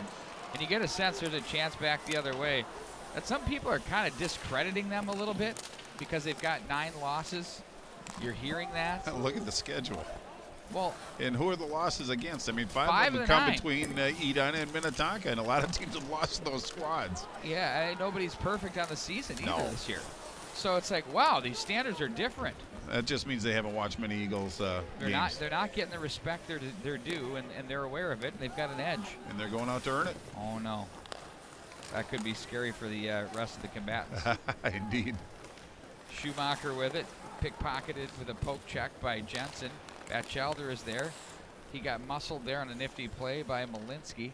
Now it's off the boards and back in behind as well. She's going to tee it up, set it up for Ludke, who rings the boards back up to the left point. Sent back in by Schultz. Had the game's first goal. Now Batchelder with it. He's stopped on the play. Baki is there, turns and plays to center. Schultz is going to say, let's start over. Throws it right back in. The Eagles are still offside. They got a little bit jumpy there, and now they're out. But that gives the Cougars a freebie through center. Baki, and now the Cougars are offside at the line with 8:50 to go in the period. Well, it was Baki that was offside, but the pass was actually behind him. He did a nice athletic play by corralling that puck, but he just preceded the puck into the zone. So 8:50 left in the second period. Eden Prairie still up by 2 shots on goal, 18-3 now. So Lakeville South actually built on that number. But 3 shots on goal halfway through the second period, Pete, doesn't bode well for Yanni Kivi-Halmi and the Cougars. That number has got to grow. They have to force Axel Rosenlund to make a couple saves and perhaps punch one in. But Eden Prairie's just cutting the rink in half, really. They aren't letting him pass the red line, and when they do, they have plenty of support. So Eden Prairie playing 200 feet in both directions. Indeed they are, Bart. Today's coverage is presented in part by Sportsman's Guide. Don't forget. I needed to get this in on a timeout. No, I'm sorry. I got a little chatty on you. No, it's good. I just let you go. Go FedEx, baby. Okay, but Sportsman's Guide to forget about their gay fan coming up this Saturday, their gay fan event. Sale throughout the store, 60%, up to 60% on some items. Keyword there, as once again they will be having the Beyond the Pond show happening from there. Join Lou Nanny and Pat Micheletti, among others, as that's going to be a great event. It's also presented in part by Optimal Goalie, Larry Grace Jr., RJM Construction for all your construction needs. Be sure to check them out. And don't forget about Brew Pub and Lots of Matzo Pizza and Tradition Companies. You can find them at traditionco.com. The Lots of Matzo are in your local grocer. We'll get set to face it off here, back at center ice. And it's controlled by the Eagles. They play it off the left wing side. There's a pass for Jensen, who plays this one back into the corner. That hits traffic on the way through. Batchelder stick checked on the play. Nice job to play that one through. Good speed, getting underneath the check as Arnhold misses the mark on Rosenlund, and all the way back up through center ice it goes as Holt races this one down. Had to reach back for it, slides a pass through the high slot area that hits the far wall. Jensen loses the twig. Holt gets his stick on the puck back from the corner. Fights and slaps. Gets stood up on the play. Now it's the Cougars to the left wing side with Portner. You know, with all this noise the Eagles have made at 18-3 shots on goal, puck possession, zone time, whatever you want to say, Bart, it's still 2-0. Well, indeed it is, and that credit Henry Welsh for that. The goaltender for Lakeville South, he's made a couple of terrific saves to keep it where it is. But again, now Lakeville South on that ice is going to come all the way down into the Eden Prairie zone to Rosenland's left. So they have to start winning these faceoffs, especially offensive zone faceoffs, and putting some pressure on. But Eden Prairie, they've been very, very successful in the dots, and it's Rudrud now. And Rudrud pulls back. It's controlled by Pager. Pager now across the line. Leaves that one for Jones. That shot by Rudrud was blocked. And the Cougars transition to the right wing with Ulrich across the line. Away from one man is Aguilera. That's turned aside, wrap around. Rosenlund's there. There's a battle down low off the side of the cage. Jones kicks that to safety. Back up to the left wing point it goes as Johnson's going to play that one down. Rosenlund repels that with the goal stick. And here come the Cougars with a nice little offensive surge. Jones wanted to bump the boards for Smith on an angle that was cut off, though, and sent right back in by the Cougars. Rosenlund guides it back over the left side of the goal stick. Baki is there to make the play, fishes it off the boards, wanted to give and go. Schultz is there. You could hear Baki's displeasure with that one. Now Jones has it. Rudrud in on goal. We're going to have a penalty. First one of the game. It looks. Carson Jones looks like he's going to be sent to the bin. Got a little overzealous. I don't know if it's going to be a hooking. It looks like it's going to be an interference penalty, as you said, to Carson Jones. So the Cougars getting a great opportunity. Regular season, 18.7 power play, but it's ramped up to 37.5 during section play. So the Cougars are trending the right direction. Penalty kill for Eden Prairie starts at regular season 75%, but they boosted up to 91%. So they're trending the right direction as well. But Carson Jones for interference. Oh, the face-off win. The Eagles shorthanded. It's going to be Jensen 2-on-1. Loads it up, shoots that one in on goal. He had Batchelder with him.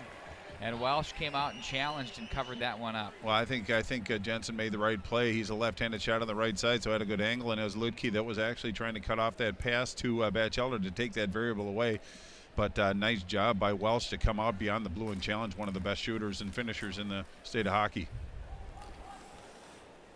Cougars will control behind their net with 6:45 to go in the period. They have 1:42 of power play time, and they trail 2-0 here in the second session. Harvey across the line plays this one in back behind.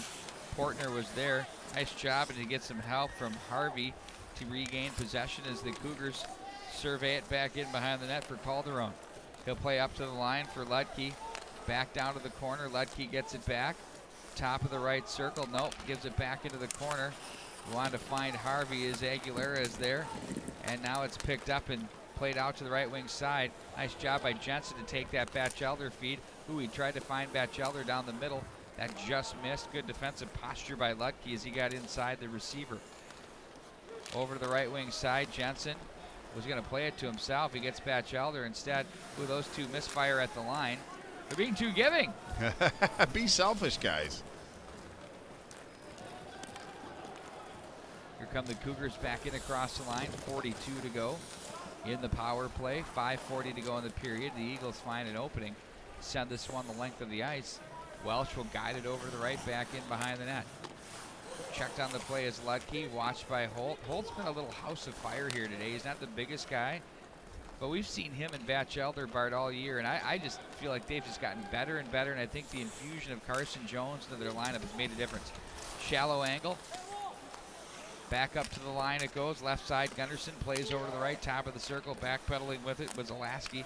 They're going to play back into the corner of the Cougars' offensive zone. Power play time, now 4 seconds to go. Argetsinger pins it up along the boards as he's watched by Novak.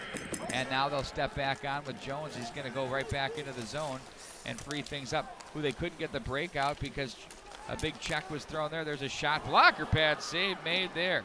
Didn't even see it. Ulrich made the play, and then the big shot came in from the point. A heavy one by Alaski, and it was a positional save, as we'll call it. When you don't see it, it's a blocker pad save. Sent right back in behind the net on the delayed offside.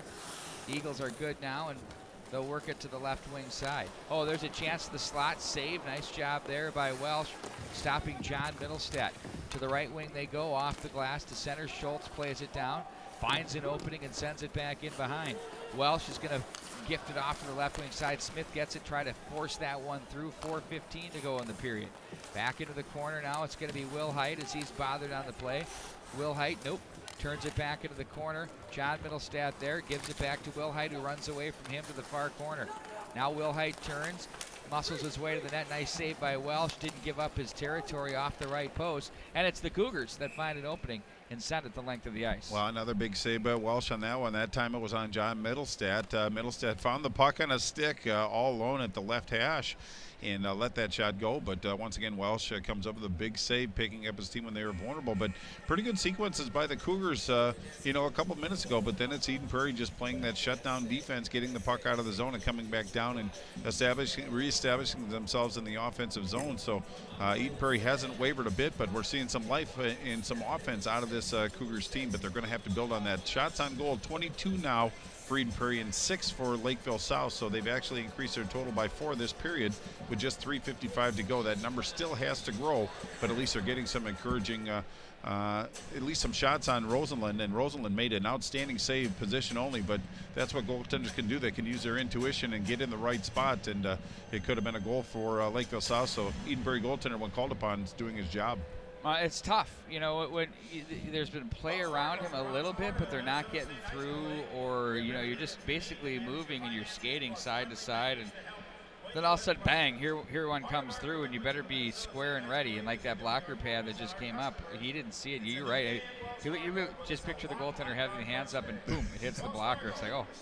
Thank you very much. But he made the save. That's the important thing, is the results in that situation. But Eden Prairie doing a great job of supporting the puck. But now it's the Cougars that are starting to get on top of the play. At least they're making the Eden Prairie defensemen defend as opposed to holding the puck in the offensive zone. They're making them skate backwards, and that bodes well for Coach Keeby Halmy, that his team is starting to get some traction. They just have 3 minutes and 55 seconds in this period to make something happen. But they're only down by 2, as you said, Pete. So it'll be Jensen in to take the draw, and he'll go in against Tucker Schumacher. Jensen, the clean win, back to the top of the circle and on goal as Welsh makes now save number 21 on the game. Jensen, he's been all over the puck here tonight, Bart. Now across the line, John Middlestat, another blocker pad save by Welsh. That was a good one, too. Bumped off the boards by Steinhagen. That might have hit Jensen on its way up and out. Well, the nice thing about Jensen is that he has good vision on the ice. He knows where his teammates are going to be, and everybody kind of funnels to Jensen. He just dished it off to Middlestat, and he tried to go blocker side, but another good save by Welsh. Schumacher and Jensen. Up, Jensen's tossed again. Oh, imagine that. In comes Middlestat. Schumacher, crafty with the stick there, wins the draw. Nice check by the Cougars. Ryan Williams that forces the turnover across the line, in on goal. Rosenlund the save, let it go, then gathers it in.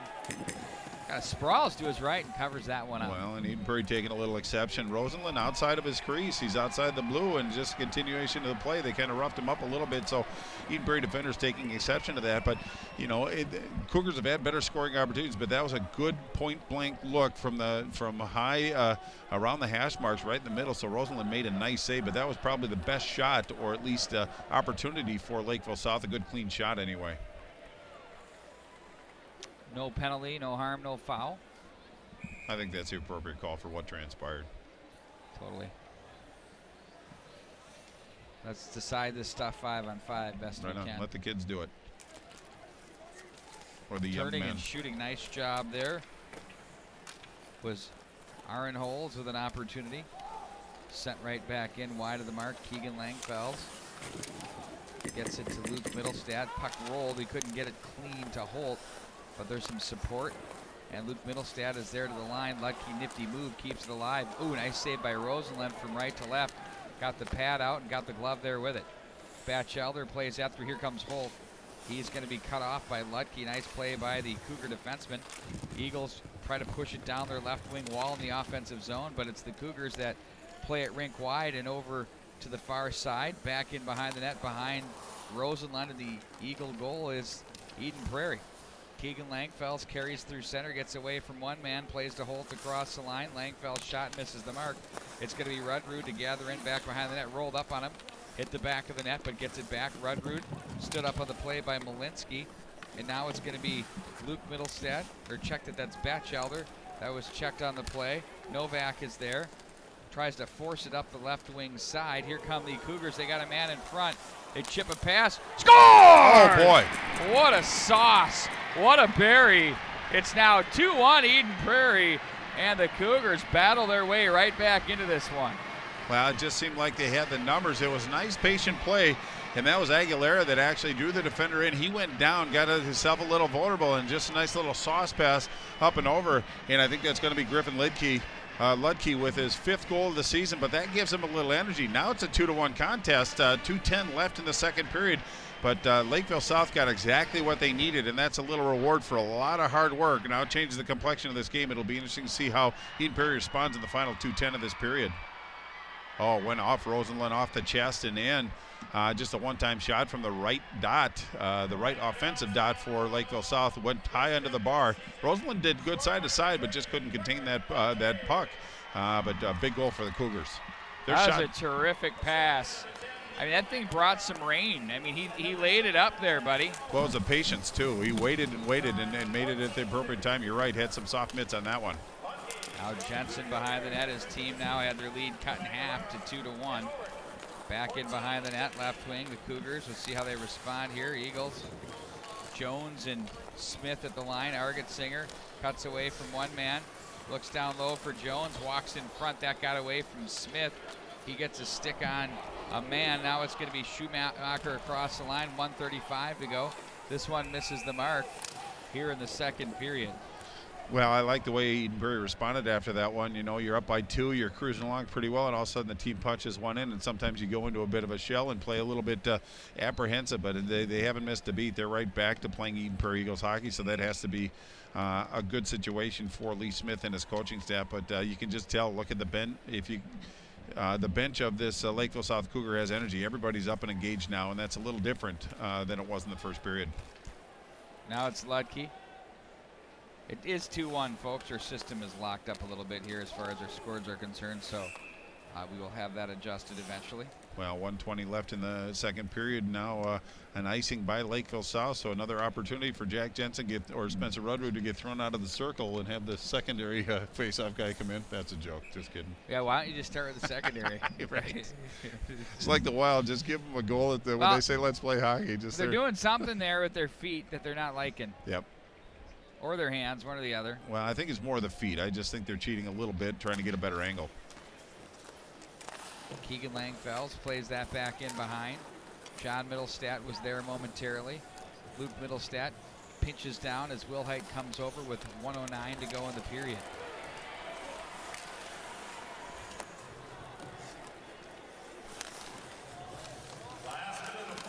We're under a minute to play in the period.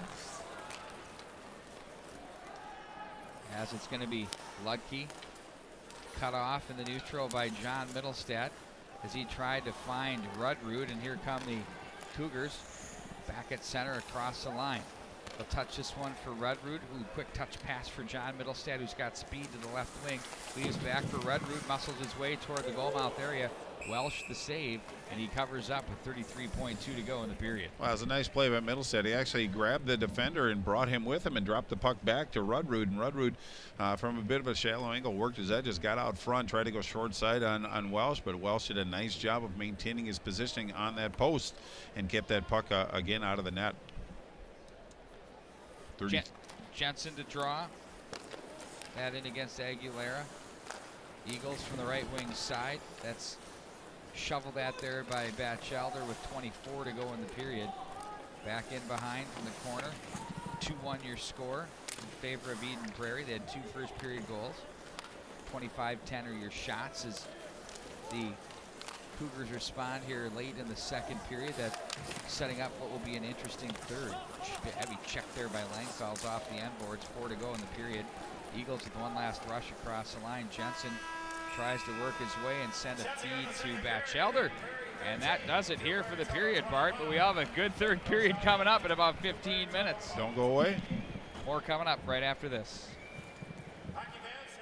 periods of high school hockey state tournament coverage and section playoff time. And one of our great supporters and partners is the Sportsman's Guide, and we're joined by Scott Eichstad, Senior Vice President of Customer Experience and Operations.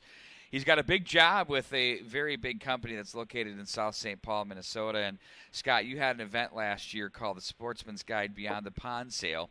That's year one. This is becoming an annual event because you're bringing it back coming up on March 9th at noon at your store. Thanks for joining us once again, and we're excited to help promote this event for you. Can you talk a little bit about what's going on with your event? Absolutely. Again, thanks for having me. And last year was our first annual Beyond the Pond sale event here at the Sportsman's Guide, and it was a success. We partnered with KFAN, and again, we're doing that again this year. They're going to have their live show right on location here in our store in South St. Paul, and Kevin Fallness, Pat Micheletti, and Lou Annie's going to be on site, and it's just a wonderful opportunity for customers to come in and meet the legends within the state of Minnesota hockey, and at the same time take advantage of some incredible one-day only deals, up to 60% off on a lot of product in our store. So we had a great kickoff event last year, and year two, and we foresee doing this year after year here, and the timing of it is great with the state high school hockey tournament, and which I obviously have a passion for on my past with hockey. So we're really looking forward to it. Well, it's a great event, and it's a time we're all talking about hockey, and there's nothing more pure than high school hockey. I think that's what both of us have talked about a lot, and it's been in our blood for a long time, and there's a lot of traffic that's moving toward the St. Paul area, and I think one of the most important things is about your store. It's phenomenal. I mean, you've got everything in there, and for those that are familiar with it, they know exactly what they need, where they want to go, and what they have to do. But for those that are usually online shoppers, can you tell us a little bit about your in-store experience? Absolutely. We're, again, Sportsman's Guide. We're in South St. Paul. We've been here. The Sportsman's Guide been around for about 40 years. And, the thing is with our store, whatever your passion, if you're an outdoors person, you're gonna find it in our store. If it's ammunition and shooting supplies, firearms, hunting equipment, tree stands, surplus, boots, shoes, clothing, fishing, camping, you name it, we have it. We have a rare and unique military surplus gear from the United States and all over the world. We've got a huge selection of ammunition that we sell most items in bulk. And then we have this clearance corner that at any given time there's discounts up to 30 to 60% off every day. So, and then a couple of other unique things I think for our store is if you're a first responder, retired or active duty military member, you receive 10% off your purchase or 5% off ammunition and firearms and other select items. Just our way of saying thank you for the men and women out there that support and take care of our country. Well, Beyond the Pond is one of Minnesota's Twin Cities only wall-to-wall hockey shows for 2 hours that you can find, and they're completely plugged in with Pat Micheletti and Brandon Molesky. I don't know if he's going to be a part of it again this year. You mentioned Kevin Fallness will be in the house. Lou Nanny will be there. It's a great time to come in, talk hockey. Check out your up to 60% off on sale items in the store. I suppose that covers just pretty much everything, right, Scott? I mean, I would assume. Yeah, there's going to be deals and discounts. We're going to have some great drawings. We've got a Hummingbird Helix that's going to be a drawing item. We have some NCHC Frozen Face-Off tickets that are going to be available, and also a special prize from Ruger that you have to come in to see. And so we've got great discounts on anything that you are looking for from an outdoors perspective, activities, and then we've got some great drawing items. And at the same time, you can meet and get to know and listen to the show of Beyond the Pond, and get an opportunity to meet Lou Nanny, Pat Micheletti, and Kevin Fallness. So it's going to be fun. And then once again, your address in South St. Paul is? 490 Hardman Avenue, South St. Paul, Minnesota. and right off of 494 off Concord Avenue. Perfect. So it's easy to get there. Either way, you're coming on 494. You exit Concord, you go north about a block or so, and you turn right, and it's right there. Massive, expansive facility. You guys have a warehouse within the store. So the storefront serves great, but then you can actually have people go back and pick your product as well. That's the unique thing about our store, and that's the exciting thing about our store, is that from a square footage standpoint, it's not overly large, but we are connected to our warehouse, which is 400,000 square feet. So we have over 30,000 unique items in our warehouse that we obviously put into our retail store, some of them. But what's nice about our store, you can come and shop on the kiosk, go on the web, filter through our catalogs, and whatever we have in our warehouse, that shopping experience is taking place in our store. So we can do just a quick will call order. We'll go pick it out of the store, out of the warehouse, bring it into the store. And now, instead of a handful, the assorted items that we have in the store, we're expanding that to the warehouse, which is 30,000 SKUs. So it's a vast variety of items and a large amount of items that a customer can shop at any given time in our one store. It's a hybrid shopping experience where you can experience the selections of an online purchase, yet you can touch it, feel it, and buy it. It's a great situation. So let's be sure to check out the Sportsman's Guide Beyond the Pond sale. 10 a.m. to noon on March 9th. That's Championship Saturday. Beyond the Pond and the crew will be there. Excited to see year 2 be even more successful after a great run last year. 60% off items, and you're going to have a number of drawings and things available, tickets as well. It's great stuff, Scott. Thanks for supporting high school hockey and making our coverage possible. Thanks a lot. You're very welcome, and we're here to serve the public, and we're excited for the event that's coming in the next couple Saturdays here. We'll be back with more coming up right after this. You are between periods coverage here at the Minnesota State High School Hockey Tournament, and we're joined by a very special guest. He's known as Matza Matt. He from Brew Pub Pizza and Lots of Matza. Matt, thanks for joining us here today. I know you're a busy guy, and we got lots to talk about. You've got some great product and some of the best ingredients in your pizzas for sure. Hey, thanks, Pete. Thanks for having me. Yeah, absolutely. Brew Pub Lots of Matza Pizzas. Really, the ingredients for a great time, whether you're listening to a hockey game or whether you're enjoying the game and you want a treat afterwards. Brew Pub Lots of Matzas are the way to go. Made with the finest ingredients, Pete. We've got the finest quality meat and veggie ingredients. We've got, of course, a couple of different varieties, too, that folks love, like the Mac Attack, which is a macaroni and cheese pizza. And then the best thing, the one thing that sets Brew Pub Lots of Matza Pizzas apart from the rest, over half a pound of award-winning Wisconsin mozzarella cheese. I've never heard anybody say, whoa, hold on the cheese. That's too much cheese. So we definitely have a great amount of cheese. We've got the great sauce and that thin crust for Brew Pub Lots of Matza Pizzas. It's the best around. So seriously, whenever you buy a pizza from the grocery store, there's never enough cheese. But I have always known when I buy one of those, the Brew Pub Lots of Matza, I'm more than pleased, more than happy, and it is perfect. You're right, the crust totally grooves. And here's the best part is between periods, what we do know is people like to get up. They like to move around. Now is the time. The oven's already heated up. Throw it in there. And it doesn't take that long to have these things out and ready because you're not baking a loaf of bread. Yeah, that's exactly right. Hey, pizzas are the answer, whenever you're having friends over, or if it's it's a traditional Friday night pizza for the family, for mom and dad and the kids or whatever the case may be. Brew Pub Lots of Matza Pizzas are the way to go. And the one thing I love about it, too, it's a filling pizza. Like, you buy some of the other brands that they just, you have one piece, 2, 3, 4, 5, and you're just not satisfied. With the Brew Pub Lots of Matza, man, with those ingredients, with that cheese, you have a couple of pieces, and boom, you are taken care of. It's a very hearty and just a great pizza. Except no substitutes. The others are basically an appetizer. This is the meal. So let's talk about some of the things, that you guys do. You've got some really cool things coming up, and especially supporting law enforcement. Matt, can you tell us a little bit about what's going on with that? Yeah, absolutely. We're a local company, Pete. We've got a production facility in Maple Lake, Minnesota, so made right there. We've got a production facility in Kaukauna, Wisconsin. And one thing about Bernatello's Foods, Bernatello's is the the company that owns the brew pub Lots of Matza, and we've got other brands as well. But we really support our veterans. We really support our law enforcement. We feel that it's very important to give back to those who serve us on a regular basis, an everyday basis. And so coming up here in May during National Law Enforcement Week, we're actually going to be tag teaming with a couple of different police departments, like one down in Sioux City. We're going to tag team with the Sioux City Police Department, the Edina Police Department, and then we're going to also tag team with Wausau PD over in Wisconsin. And we're going to host an event called Pizza with Police.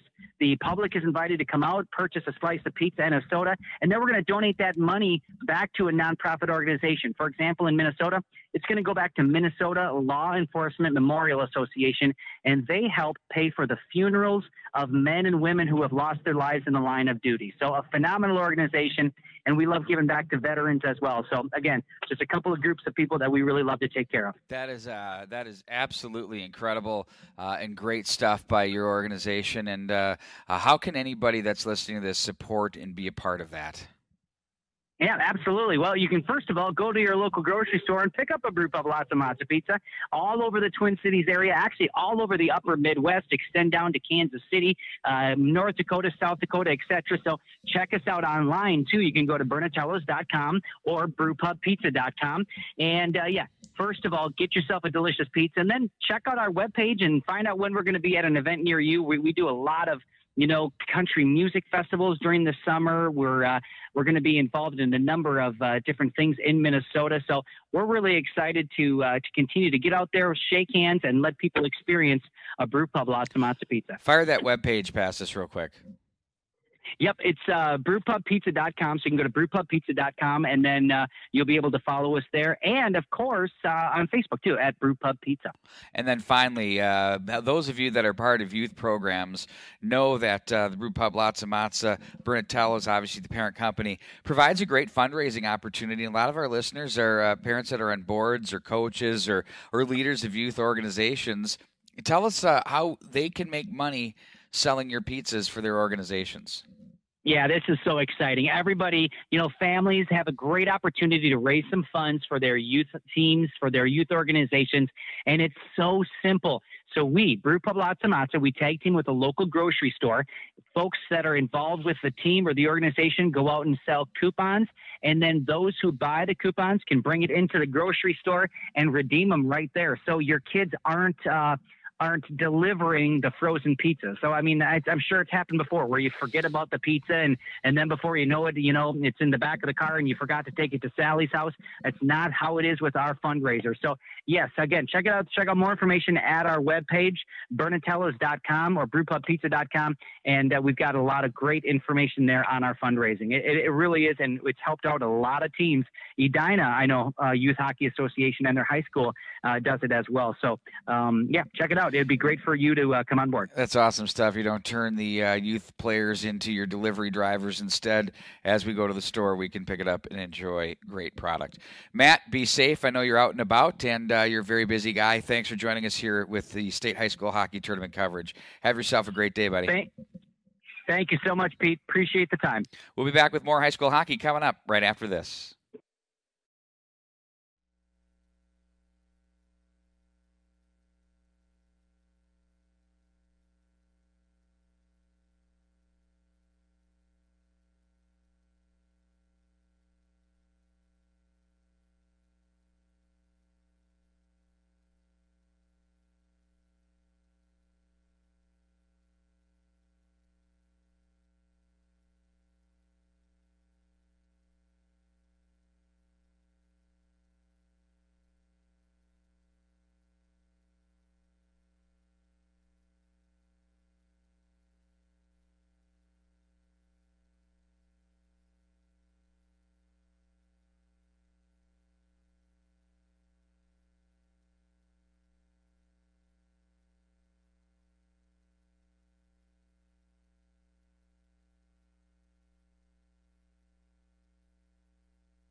right, welcome back. We're just moments away from the drop of the puck to take you through a scoring summary. 1:49 of the first period was Clayton Schultz scoring his first goal from Jack Jensen and John Middlestad. Then at the 14:41 mark of the first period, it was Drew Holt scoring his 13th from Carter Batch-Elder. And then in the second period, Lakeville South answered back. It was Griffin Lutke with his 5th from Aguilera and Ulrich. Shots on goal that for the game, 25 for Eden Prairie. Lakeville South with 10. We're underway.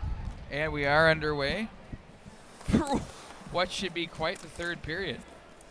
I'm seeing why our numbers spiked. I heard Doug McLeod sent home. Oh. Troublemaker. Not sure what that was all No, about. we'll have to try to find out. My curiosity is killing this cat. I know, that's why I had to bring it up. Keegan Lang. Thanks, by the way. Langfells plays that one ahead. Oh, yeah. In on goal, it's Welsh, who's going to hang on again. You know, how do you classify this game? It's been all EP all the time. Well, it has, but it's 2-1 on the scoreboard, so it's just I don't want to say it's a clash of two immovable objects because Eden Prairie's had his way, but it comes down to really Henry Welch in goal, keeping it where it is. But the longer this Cougar team hangs around, the tougher it's going to be to finish them off. Back in behind the net, it's Keegan Langfells with Luke Middlestat, and they're going to play this one back into the center ice area. Across the line they go with Aguilera. Aguilera tries to center a feed, but the Eagles with great defensive posture. Look out! There's a turnover. Scores! Oh, there's nobody in the slot area. Reaching for it's Novak, and the Eagles now start gripping sticks. It's tied at 2. Well, indeed it was. Wow. And that's going to be Jack Novak, sophomore forward, 9th goal of the season, but the biggest goal of his career, I would have to imagine, from this point forward. But it just seemed like the Eagles started to spectate on that one, got a little straight leg, and it was Novak that just turned and fired, went far side on Rosenlund. But now it's a whole new ball game. 2-2, 16:05. Plenty of time left in this period to determine something. But now it's Lakeville South that's got all the momentum and all the energy. And as you said, Pete, the Eagles can't squeeze their sticks. They just have to get back to playing Eagle hockey, but it'll be interesting to see how they respond. Indeed, it will be interesting to see how they respond, Bart Archer. And, you know, I was sort of, in a way, foreshadowing that whole deal, but I don't know if I was trying, you know what I'm talking about. Yeah. Well, it went far side post, but it went under the pad of Rosenlund, so a little slow to get over, but that one had eyes. But Lakeville South, big goal. Cougars now play it ahead. Argetsinger steps in. The intensity picks up here from the XL Energy Center. But so before I could even lay it up there, I was suggesting maybe along the way that for the Eden Prairie Eagles, you know, you get into your one bounce away-ish type of thing, and sure enough, there you go. Well, and plus, I mean, Lakeville South, it's not lack of effort. It's just Eden Prairie controlled the puck, and possession is the great defender. But now Lakeville South is starting to kind of work it into a 50-50 game. It was 21-3 at one point in shots on goal. Now it's 26-12. So a late surge in the second period by the Cougars has held some residual value through this third period. Whole new ball game now at 0-0. Actually 2-2, but it's a tie ball game. Wow. Now the Cougars regroup back in off their own end line. It's going to be Argetsinger to play this one back in. Smith pinches down from the left wing, tries to play it to the corner. Up to the line, Cam Langfell's shot. And there's Welsh to reach over and make his 25th save of the game. Well, it was Carson Jones waiting in the wings. I think he waved at that one, tried to redirect it, but Welsh did a nice concentration, focus, received that puck into his glove hand, so the faceoff is going to be to his left. We're just 15-17 left in regulation time, but Eden Prairie coming back and at least putting some pressure on the Cougar goaltender, so not a bad response after giving up the tying goal. Will Height. And now it's going to be picked up defensively by Aguilera back behind his net. Rudrud fights that one off. Ludke is there. Now it's going to be John Middlestad with it. He bumps it off the boards, gets a little bit of help. Rudrud up to the line. Pager waited a bit. Nice job there, but takes it right into the crest of the goaltender, Henry Welsh. Well, it might have even been the gobbler. It was a high shot, but it was Welsh that was on his knees and outside the blue, so it was a pretty good shot by Pager on that one. It made it way to the net, but nice job by Henry Welsh to hold on to that one, and no second chance. Eden Prairie had support. Eagles guide this one back in behind. It's going to be John Middlestad with it. Up to the line, there's a Rister Schultz blocker pad save. Pager's shot blocked again, back in behind. As they're going to play this one up to the left wing side. Novak was there, and that's going to be cut off and sent in by Ulrich. And now it's going to be the Cougars to handle. Right side for Malinsky. Lifts this one up in the air and on to the midsection of the goaltender, Axel Rosenlund, as he's going to hang on to that with 14:23 to go in a 2-2 hockey game. Well, it was one of those innocent shots that was fluttering, so it was taking a dip, but Rosenlund did a nice thing by making his body big and really not allowing that puck to squirt out on him, held on to it, gave both teams a chance to get some fresh legs out there. 14:23 left in regulation time. Rister, that's off the stick of Rosenlund. Now it's going to be Holt to run into the loose puck in front of the benches. To the right wing side, the Rister across the line. Read into the glove by Welsh. She's just going to hang on and force the faceoff in his zone. Boy, that's a confident goaltender. He turned his glove over and received that one. And kind of a speared by Getty moment, but it was a nice shot by Holt from the right circle. Had good velocity on it, tried to go top onto the bar, but nice save by Welsh once again. How many times have we said that tonight? Anytime you see a goaltender just have to turn the glove over from the open position, means it's coming right to the chest area. Yep. That's I don't want to say it's a gift, but that's a thank you. I'll take that. Right on. Across the line they go with it.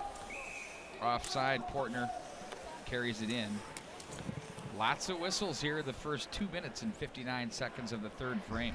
Yeah, kind of plotting, but they waited a while before they blew that whistle. I mean, it was Lakeville South that came in with possession. They waited a good 3 or 4 strides before they blew an offsides whistle. Got to tighten up your game there, Mr. Linesman. Jack Jensen the draw. Luke Middlestad takes over. Now it's Keegan Langfells for the Eagles, ahead for Batchelder. He has Jensen with him. Now there's Holt. Loads it up, just missed the mark with a bullet. Looked like he had the goaltender beat. Batchelder bumps the wall now for Luke Middlestad. Rister. Oh, that one nearly found its way through as that Karam's wide of the mark.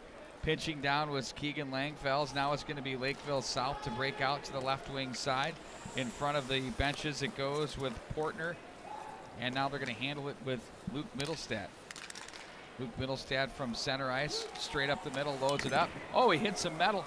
And then the glass. Back up the ice they go with Rubishko. Stopped by Jensen. Tries to stick handle through 2, but the bodies are there to stop him.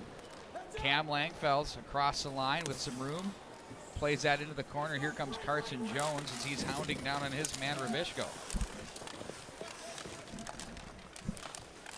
Now it's Rudrud with it. Guides it back into the corner for Jones. In front, Smith touches back in on goal. Nice setup there.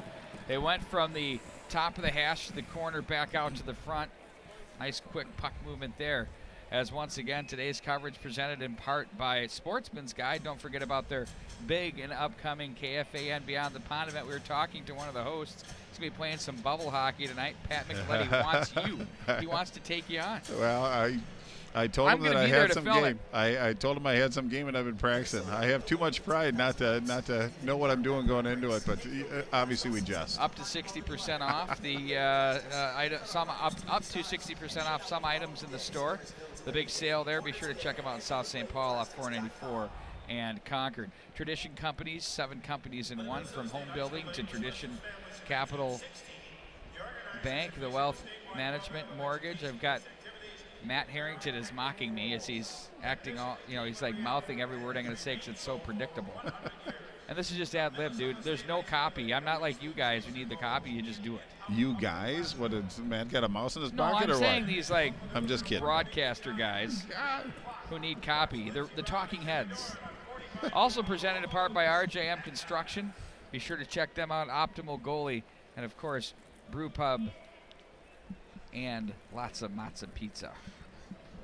Boy, everybody on edge a little bit. You can tell it's a state tournament, but getting back to the play at hand, it was down in the right offensive corner for Eden Prairie. What is he doing? They won they very aggressive on the puck. 2 guys on the puck. They won that battle and then came out and put a pretty good shot on goal. So Eden Prairie looks like they're kind of getting back to what they're doing as far as getting the puck down low and putting some bodies on the play and getting some possession. But Lakeville South doing a better job of containing them.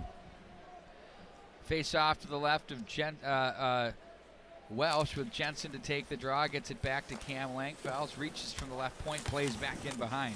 Eagles in the offensive zone. Jensen comes away with it from the left circle. Cam Langfeld's wrist shot in on goal, and that's held on to by Welsh again. Well, I think Eden Prairie's fine with the defensemen taking the shots because they're finding their way to the net, but they have support out there. I think they know that Henry Welsh is a great first shot goaltender, so they're trying to get some redirects and some little different angles on the point of attack. But so far, Henry Welsh has answered the bell. He's kept his team in this game, and now we're tied up. Pinching is Argetsinger. Now Jensen from the low right circle, shallow angle, misses the mark as it works its way up high. We're tied at 2 here in the third period, which, this one in the early going looked like the Eagles were off and running, or soaring, if you will, and now it's the Cougars that are snapping back big time. Eagles back in across the line. Jensen, nifty move. He's got Holt with him, gets away from one man, wanted to pull the trigger. He was checked on his way through. Great stick by Ulrich. And now it's going to be Novak with it. Glove down. Batchelder. Now it's Jensen again as he's going to wind it up. He doesn't look fatigued from playing every other. I'll tell you what, he's got a motor. Back into the corner, plays the body, and it's going to be flipped up into the neutral zone. Pager with Schultz. Back in behind his own net, puts on the brakes as the Cougars. Oh, nice job. Batchelder finds Holt on the move across the right wing. Now Jensen goes against the grain and lays that one in off the glove of Welsh. Tries to force that one off the side of the net. Welsh gets the left pad down off the post, and he covers it up. Well, if you're part of the Eden Prairie faithful, you have to like that shift that Jack Jensen just put on. He's driving to the net. He's making plays, getting into the muddy areas, but he's shooting the puck and he's going to the net, so that bodes very, very well. It's getting to the time now, 11:35 left in regulation, where the big boppers of these teams are going to have to raise their game and be obviously effective, relevant members moving forward. But this is where it gets exciting. 11:30 left in regulation time. We're tied at 2. From the corner, Pat Milan, got to say hello to him. He's over at Herbie's in the park right now. Absolutely. Hello, Pat. Offered to get us something if we wanted it. Oh, he's a nice man.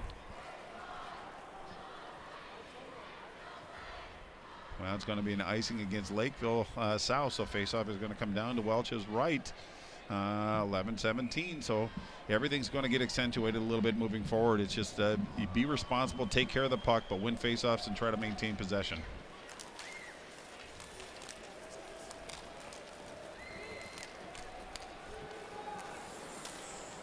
Rosenlund, took that one high, and the rebound went right where you don't want it, right to the slot for the oncoming Cougars. On a doily. That absolutely got the paddles out for Lee Smith. In on goal, poked aside there by Rosenlund, and now they're going to work it up ice with Rudrud. Rudrud with speed, gets away from the hipper there of Gunderson, follows it through looking for John Middlestead. Now it's going to be the Cougars back up ice. That's going to be an icing call. Didn't quite get the center red line. That'll be something Yanni Kivialmi would want back. Oh, absolutely. In fact, and it was just after a good sequence. It was Rudrud trying to sneak up the half wall, but it was Gunderson that took him out with a nice little hip check, and then he got the puck, just didn't gain the red line and dumped it in. So faceoff now to Welch's left. Don't want to have too many own zone faceoffs from this point forward.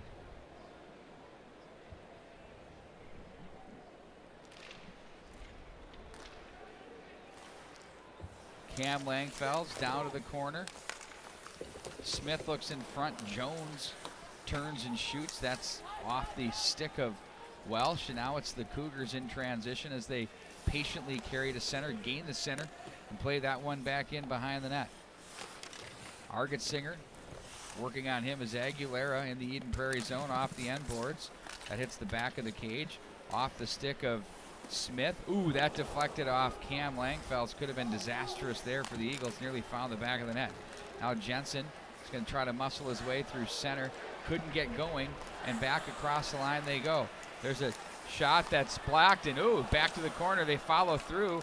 Puck is bouncing around. Jensen comes away with it, and back up center ice he goes. Jack Jensen across the line. Geez. Jones in offside. An extra move at the line there. Well, it was a trying moment at Lakeville South, working the puck to the open area in the Eden Prairie zone. But it was Eden Prairie that thwarted that rush, and it was Jensen that came back with speed, but just snuck into the zone before Jensen. Boy, that's a tough offsides to take it at that juncture. At 9:50 to go in regulation time, but pretty good sequence by this Cougar team to put some heat on Rosenlund. He made the initial saves, but those rebounds are popping out a little bit more than I think Coach Lee Smith wants. Well, one of the things we're noticing is we didn't see as much of this as, you know, when Jack Jensen, he's a key component of this team, is going really well. He's moving the puck, and he's getting the puck back. Yep. And when he tries to do it through center like he just did there, and you know, he's very dynamic, he can do it. He's got some good guys around him that kind of get caught standing still and guessing at the line, and they just lose rhythm. Well, that's exactly what happened, and Jones got kind of put into a tough spot because he was moving forward, and when Jensen made the cut and kind of cut into him, he tried to get out of his way, but a bit of a break for the Lakeville South Cougars. But when Jack Jensen is motivated, he's a very difficult player to contain, and I look for him to be a prominent player moving forward for Eden Prairie in the final 9:50 of the regulation time. But this is a situation where Harvey's and Portner's and the Aaron Holtz coming into this game had 15 total goals, but 7 of them came into in section play, so he's got the hot hand. I'm sure they're going to look for him to try to bury one. And Bochy, again, 3 goals in section play, so they have some players that are going to have to raise their game, but put some pressure on both of the goaltenders and see what gives. But it's going to be an exciting 9:49 to go. Cougars in control at center off the face-off with 9:40 to go in the period. Luke Middlestad plays the body. Bump the boards. Now John Middlestad gets a little help from Keegan Langfells, who steps up on the play across the center red. Back in behind. Welsh cuts off behind the net. Ludke is there. That's off a shin. Big collision in front of the half boards there.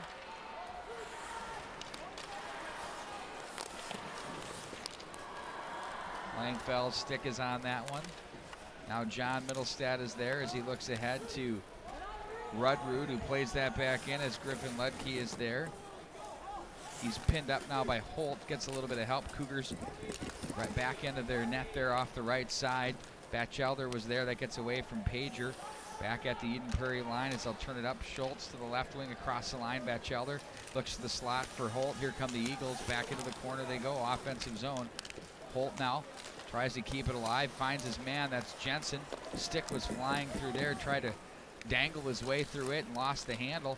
And here come the Cougars back through center, 8.5 to go. Tight checking game here in the third period. Holt looks to play this one ahead to the neutral zone, and the Cougars are just offside at the line. Boy, both teams look like they're excited. They know the situation, just 8:25 to go in regulation time, but Eden Prairie doing a pretty good job of getting the puck down low, but again, the Cougars answer with not a clean zone exit, but they get the puck into a safe situation, and then again, they turn the tides on it. So kind of a plotting area right now. Both teams realize that this could be the last game in the winner's bracket, so they're leaving nothing on the bench, Pete. Now it's going to be a shot and a blocker pad save, that by Rudrud, as they're going to guide this one down along the line. That's off the stick of John Middlestad. And back up the ice they come with it. That one's off the glass. Now Schultz gets away from one man. His long pass misses the mark. Rudrud leaves that one behind. There's a shot that misses the mark. And back up to the right wing side it goes. It's behind Novak. Rudrud plays that one back in behind. Cut off by Welsh. 7:43 to go in the period. And down the wall it goes. It's going to be Cam Langfells with it. He's checked. Johnson keeps it free. Now it's Jones jammed on the play. And now Jones comes away with it again. Plays this one across the line. In on goal. Stopped and held on to there by Rosenlund. The rebound picked up by Argetsinger. There's Smith with it now. Back to the corner it goes. Guided up to the right wing side. Jones. They lift that one up into the neutral zone as it's going to be played to the right wing side. That's off Steinhagen's stick and Argetsinger. And they'll say what? We have a high stick? Either that or not. It looks like an icing, actually, Pete. They didn't gain the red line, so to speak, but nice job of of the Cougars actually cutting the ice in half, really contesting this Eden Prairie breakout, which is something that they haven't had a lot of success. Seems like they're kind of getting into their rhythm and playing Cougar hockey, and it's creating fits for this Eden Prairie Eagles squad. They're kind of losing the rhythm a little bit. They got to get it back. Time is of the essence. 7 minutes to go in regulation time. Ludke now guides it up to the right wing side. You get the feeling something big's going to happen here. Bakke with it now, plays back in behind the net. Cut off by the goaltender. Axel Rosenlund for the Eagles. It's going to be Batchelder. Plays it to Holt on the stick there. Looks back up high, misses the mark, but there's Keegan Langfells to follow up. His shot blocked at the line, held in. Nifty job there. Luke Middlestad's dangerous. Oh, finds a man. Batchelder save. Oh, what a bad save by Welsh. It was a shot there by Batchelder from the slot area. It got through everybody about 2 inches off the ice, and Welsh gets the pad out on that. There's a long shot, stick save. In on goal, not handled cleanly there by Rosenlund. They're all bouncing around. There's a shot that's not going to come off the stick there as the Eagles make the play. Holt back up ice, looks to make a play. He's stopped on the play. Now it's going to be Olaski with it to the line, but Schultz plays that down with his stick. And look out, to the high slot area go. The Eagles are taking passing lanes away. Here's a foot race. It's going to be Pager. He can move. Gets there first as he's watched on the play by Ulrich. And Pager now is going to race back up ice. Here's Pager across the line, loads it up, shoots. That's stopped and handled there by Welsh. Now it's Rudrud along the goal line as he's bothered there. You can hear him rattling on the glass. Now it's handled by Aguilera in his own net end by the Cougars. Ooh, big check off the right corner there. Wilhite asserting himself in the battle against Rubishko. Cougars will play this one. Pager on it. Finds an opening and slings that one back in wide of the mark. Now Olaski is there. John Middlestad creates some problems. 5:09 to go in the period. Here come the Cougars. It's 2-all, as you can see on your screen. That is accurate and correct. It's been an entertaining third period. The tensions are rising here at the XL Energy Center. Down the wall it goes. It's Williams trying to force things. Now Cam Langfells looks to win a battle off the corner. Williams through everyone up high. It goes. Boy, they have that third forward high. A save and a rebound. Big one there by Rosenlund and a huge chance there. Schumacher, you're seeing a belief factor here in the Cougars, especially here on this shift, as they're finding the extra engine. Off the glass, beautiful job by John Middlestad. Clears it back up high into the Cougar zone. Handled now by Steinhagen as he's going to dump this one back into the Eden Prairie zone. Argetsinger plays it. Jensen back for Argetsinger. Bakke was on Jensen. Now it's Schultz back over for Argetsinger. Nice job to break the forecheck. Then Jones just guides it ahead. That runs right into traffic. Rolls up into the bench area and up and out of play. Argetsinger roughs his man up. Now is not the time to take an aggressive penalty on either side of the ledger here. No, that was pretty close, but again, the continuation of the play, they're going to let him play. But a really responsible decision by Clayton Schultz on that. Eden Prairie kind of got it in somewhat deep, and everybody went for line change, but Schultz hung back and really kind of limited what could have been a point-blank opportunity for this Cougar squad. So not very heady play by the Eden Prairie defender. We're 4:02 left in regulation time. It just seems like now it's the Cougars that are dictating the pace of play right now, and it's Eden Prairie struggling to kind of hang on. So, boy, they're trading punches here. It's just a question of who's going to land the knockout punch. But 4:02, if we can't figure it out, we're going to go to the extra session after this, and it reeks of overtime. But something big is on the horizon. You can feel it, Pete, as you said. Well, and it's getting to that crunch time part, and the shots on goal are 38-19 right now in favor of Eden Prairie. You know, it's one of those things, Bart, where when you look at it, wow, that's a big margin. But it was even bigger at one point. 21-3 at one point. And, yep. And Axel Rosenlund's done a really good job on the first saves. But the rebounds are just, they're out there. He's fighting the puck a little bit. He's making the first save, but Eden Prairie's got to support their goaltender. If he's struggling a little bit, he's doing great on the first shots, but the second follow-up opportunities, those Eden Prairie defensemen have to clear out or block out or just get the puck out of harm's way. So that's the challenge in front of them. But, boy, this is biting fingernails time right now.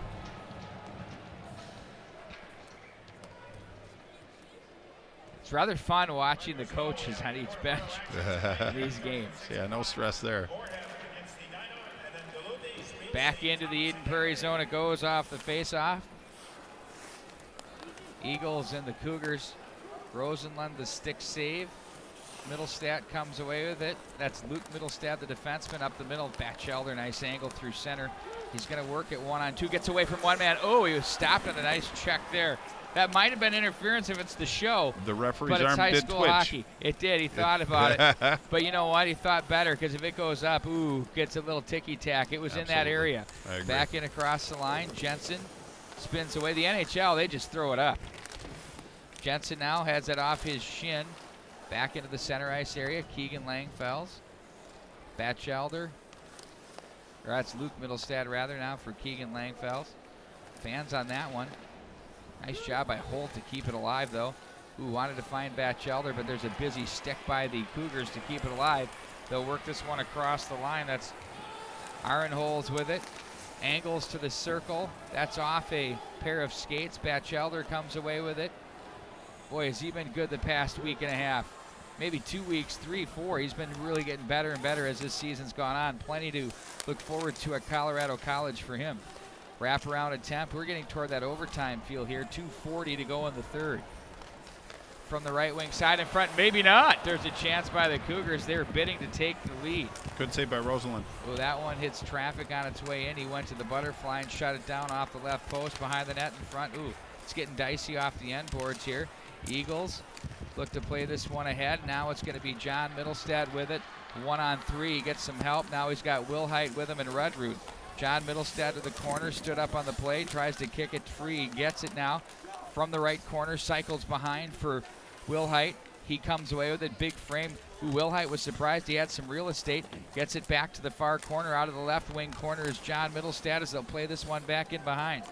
They continue to maintain possession to the Eagles. Will Height now with a $1.55. He's going to walk across the line. Got checked off the play neatly there by Ulrich. They're going to play it along the wall, pinching down as Luke Middlestad makes a play as he's going to try and force his way through traffic. The defenseman down low pinching in a 2-2 game. Wow, putting it out here with a $1.38 to go in the period. At center, there's Jones with it, plays that through traffic. That hits a Cougar player changing on the fly as it's going to be gathered with speed off the right wing side. That one might have gone off the glove of from Williams off the glove of Rosenlund, not sure, Bart, but nonetheless we play on. Keegan Langfelds outlets left wing side for Smith. Bumped off of him. Now it's going to be Luke Middlestad back to the right corner with a $1.10 to go in the period. Up to the line, it's Carson Jones.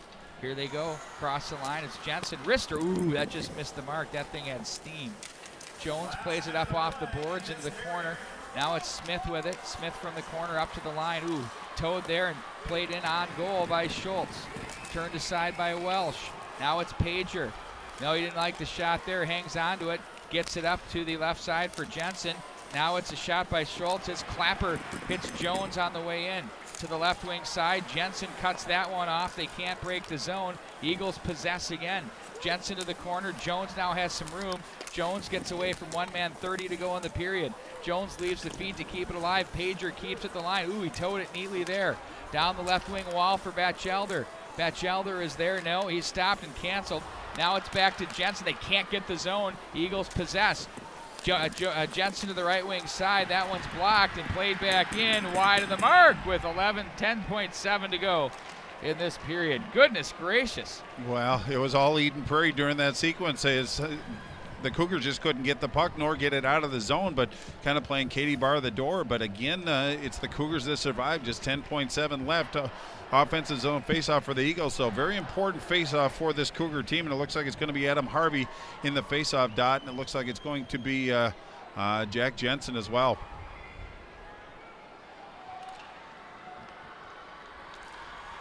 Face-off win and control by the Cougars, the hard ring.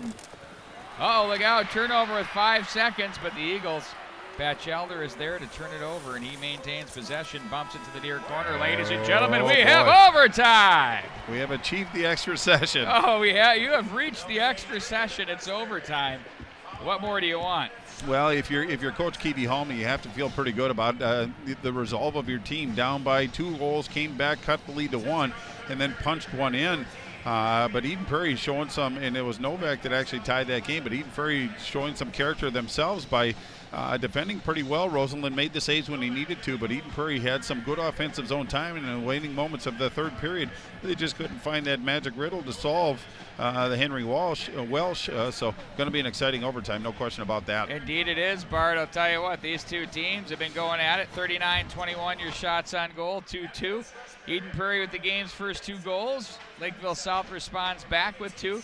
Lakeville South, I mean, if you did the old NFL time of possession for the 17 minutes of play, I bet you Eden Prairie had it about 13 to 14 of those minutes. You're probably right, but the 3 minutes that they didn't have were very important for this Cougar team. It's sometimes not what you do with the puck, but what you do without the puck, and they defended pretty well. They kept things on the periphery, but once Eden Prairie got into that scoring area, they congested and protected their goaltender. But when you have a goaltender like Henry Welsh in goal, you can play so you're not afraid to make a mistake because your goaltender is going to pick you up. But obviously, I think the intelligence is the call to order for this overtime period. If you get an opportunity, you have to take it, but you have to err on the side of defense, err on the side of caution.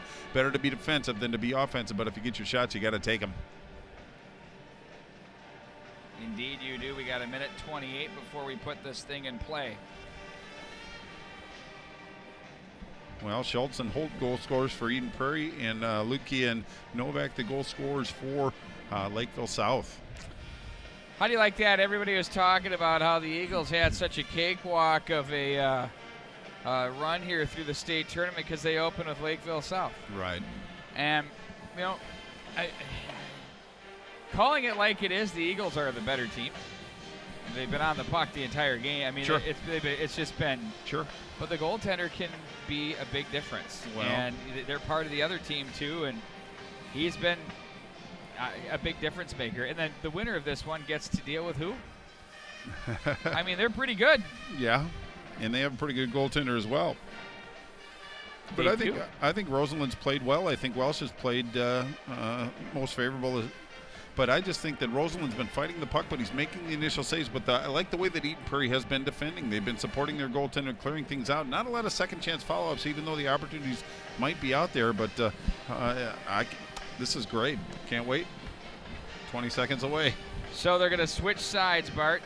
The Eagles will move from left to right, and this is, of course, the long shifts for each of the teams. So that's where you can get into the rough shifts, which can yield yourself some interesting things. Well, I know both benches are a little shorter than they were to start the game, but this is where that might work in to being a factor. I don't think fatigue in the first night of the state tournament, they've been off for a couple days now. I don't think that's going to necessarily be a physical situation, but it might be a mental fatigue situation. So we'll see if anybody reaches for the pucks or tries to check with their sticks, but it's going to be exciting. I promise you that. Here we go. We start the overtime session. It's going to be the Eagles across the line.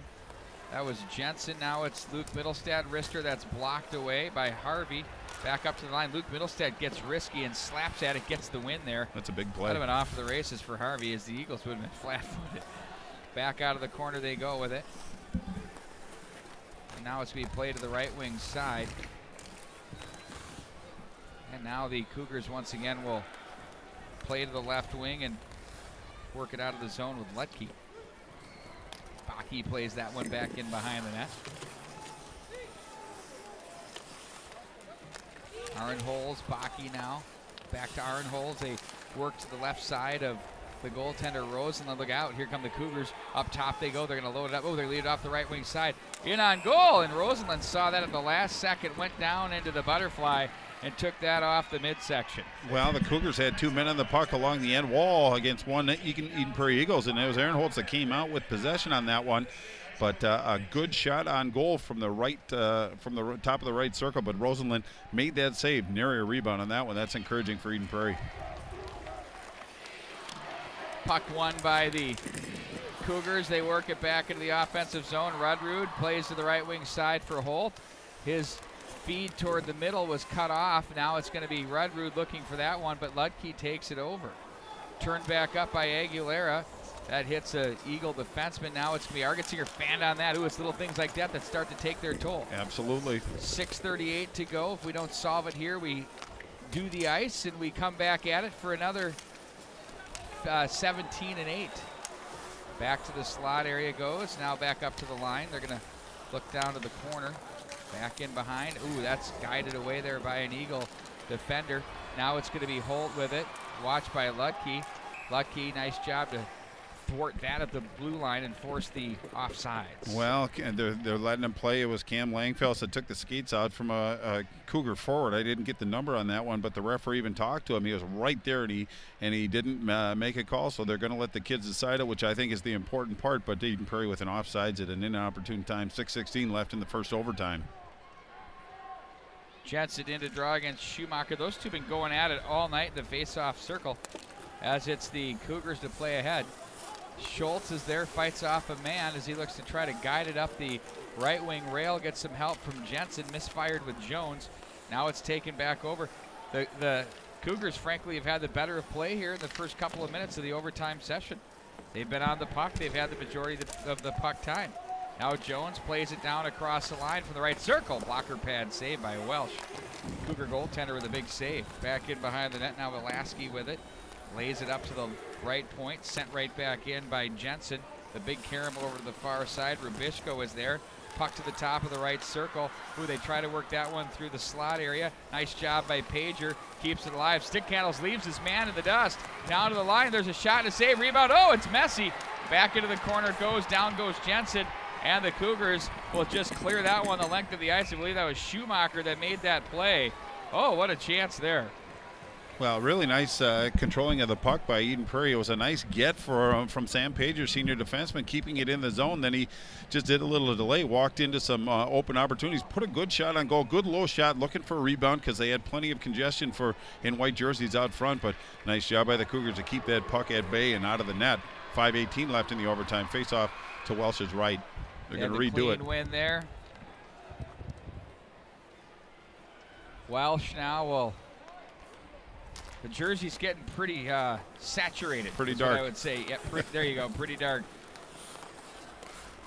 Luke Middlestat down the line for John Middlestat, who plays this one off the end board. Drew the carom is there, gobbled up and covered by Welsh. I love the anticipation by Welsh. He saw the angle that it was coming off the end wall, and he knew that it was going to kiss off his net and get out into that area. But Wilhite right there waiting in the wing. So nice job again by the Cougar goaltender. Hold on that puck. Rung hard around the boards to the right wing side. Aaron Holes was there. Luke Middlestat now finds an opening. It sends that one back in wide of the mark as it's the Cougars back in behind their net. They'll play this one up to the line. Keegan Langfels plays this one to Wilhite. Out of the left corner, back up to Keegan Langfels. Ooh, rolled off his stick and back out of the zone. Now it's going to be Luke Middlestat regrouping back into his own zone. He waits on this one. Now he's going to carry it through center, chips it off the boards, and now Jensen will chase this one to the corner. They look in front, John Middlestat. Oh, he just missed the mark. They had a golden opportunity there, and now it's Novak. He has the game-tying goal, plays it to the right wing side. Across the line come the Cougars. Now the first couple of minutes were in favor of Lakeville South. Now it's been the Eagles. Now Lakeville South takes back over in the offensive zone. That one's blocked, that by Cam Langfels. Now Jensen deflects that one off a teammate's head to center as it's ripped back in by Elaski. They're offside. The Cougars are going to have to hustle out of the zone as the Eagles get a freebie. That deflects off Jensen, tried to play that one through the legs, and that was stopped neatly there by Rubishko. Now across the line goes Lakeville South. Drop pass, quick shot there. That was fanned on by Williams.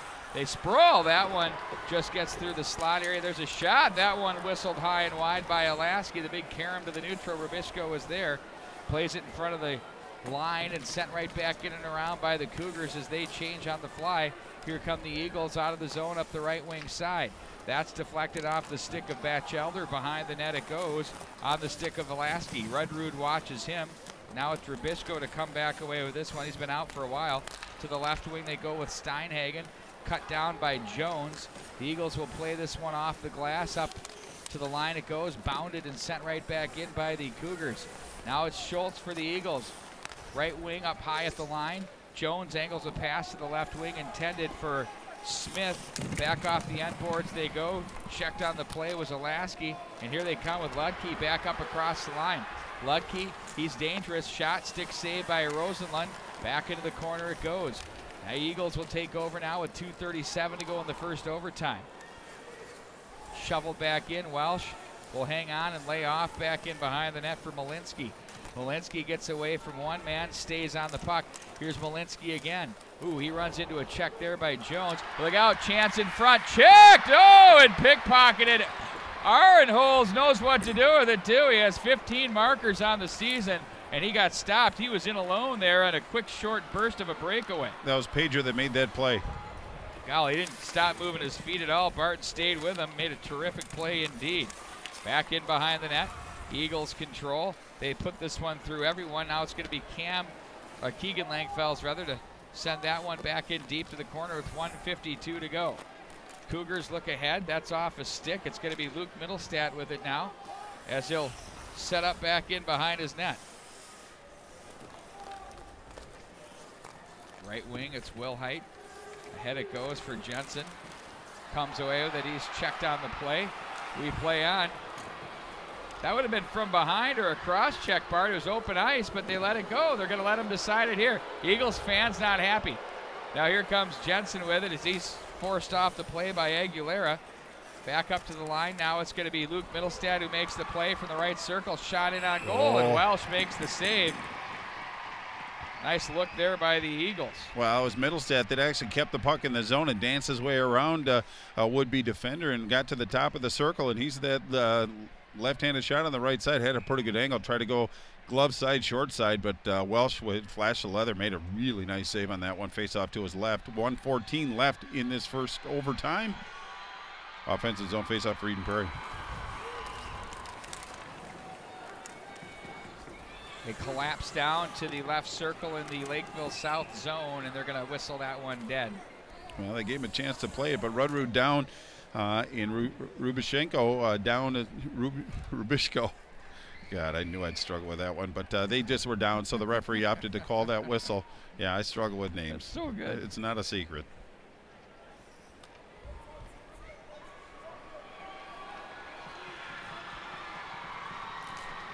Clean win by the Eagles. That gets past Argetsinger. It's going to be Cam Langfells to regroup at his own zone.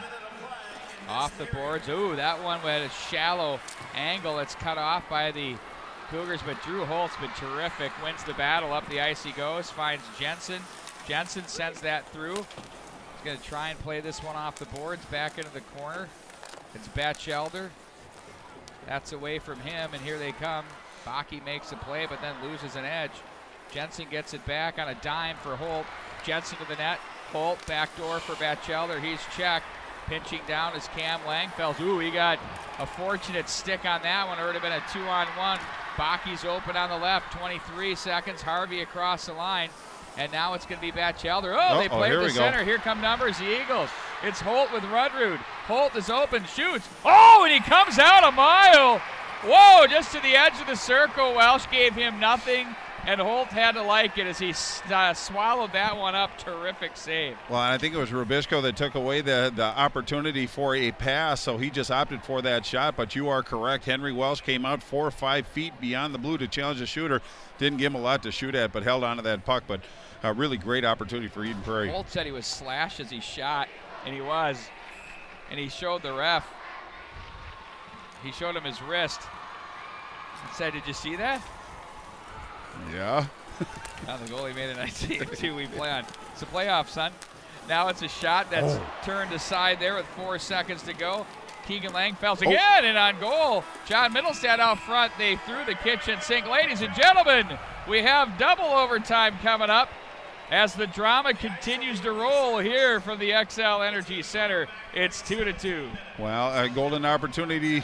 Eden Prairie let this Cougar team back in, and the longer this Cougar team hangs with this Eden Prairie team, they're getting confidence. But Eden Prairie showing some good resolve and getting some good opportunities. But nothing was decided in that first one. We're going to take about 15 minutes and be back for a second overtime. Boy, this is exciting stuff. Something's got to give. Looking forward to it. We'll be back with more shortly here. Bart Archers will prepare our between periods festivities for everybody. Get this thing ready to roll.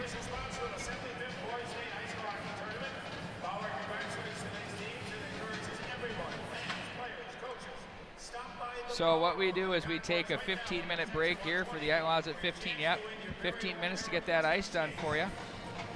And when we come back, we'll have more exciting high school hockey action for you right here at the MNHockey.tv. Hockey continues right here at the MNHockey.tv. It's a state tournament at its finest, and we're happy to bring in the architect, one of the guys that has a lot to do with putting this together. Brad Barrickman is the Vice President of Community with RJM Construction out of Golden Valley, and they've done a lot of these beautiful structures that we see that our kids get to play in, that we get to participate in as adults and play the great game of hockey. And Brad and his company are also partners with the Herb Brooks Foundation, which is a big reason why we're here today. So, Brad, without further ado, thanks a lot for joining us here between periods. Happy to be here, Pete. So I love this topic because I was intimately involved in a specific build-out of a building at the Hopkins Pavilion. I've utilized the rock at the St. Louis Park Rec Center. Those are two of your more recent jobs that I've been a part of, and you guys continue to churn them out. Can you tell us a little bit about how your firm got involved in the hockey arena space? So it really started with the founders of the business, Bob Josart and Joe Maddie. And the very first ice arena project that we ever did down in Phoenix, Arizona, as well as Plymouth, Minnesota. We kind of got that niche on those first two projects, and then gained a knowledge base there that expanded here today. What have you found in terms of municipalities, whether it's cities, not many privately owned rinks here? As far as their needs and what they need, obviously there's a budget constraint, but you have to make money too to keep your doors open. How have you been able to work with the municipalities, and have you found that to be an easy process? It's definitely an easy process, and what we've found over the years is they're building facilities that are 50-plus year facilities. So they're really building for the longevity and the operational efficiency. Really enjoy working with the cities and building them something that will last into the future. Can we talk a little bit structurally about the rock? Do you care if we go there for a second? I wasn't directly. Okay, we'll not use that. Let me pause for a second so I can see the break. Let me see something here. Are these her notes for you or yeah. not? Can I see those real yeah. quick? I should have printed them out.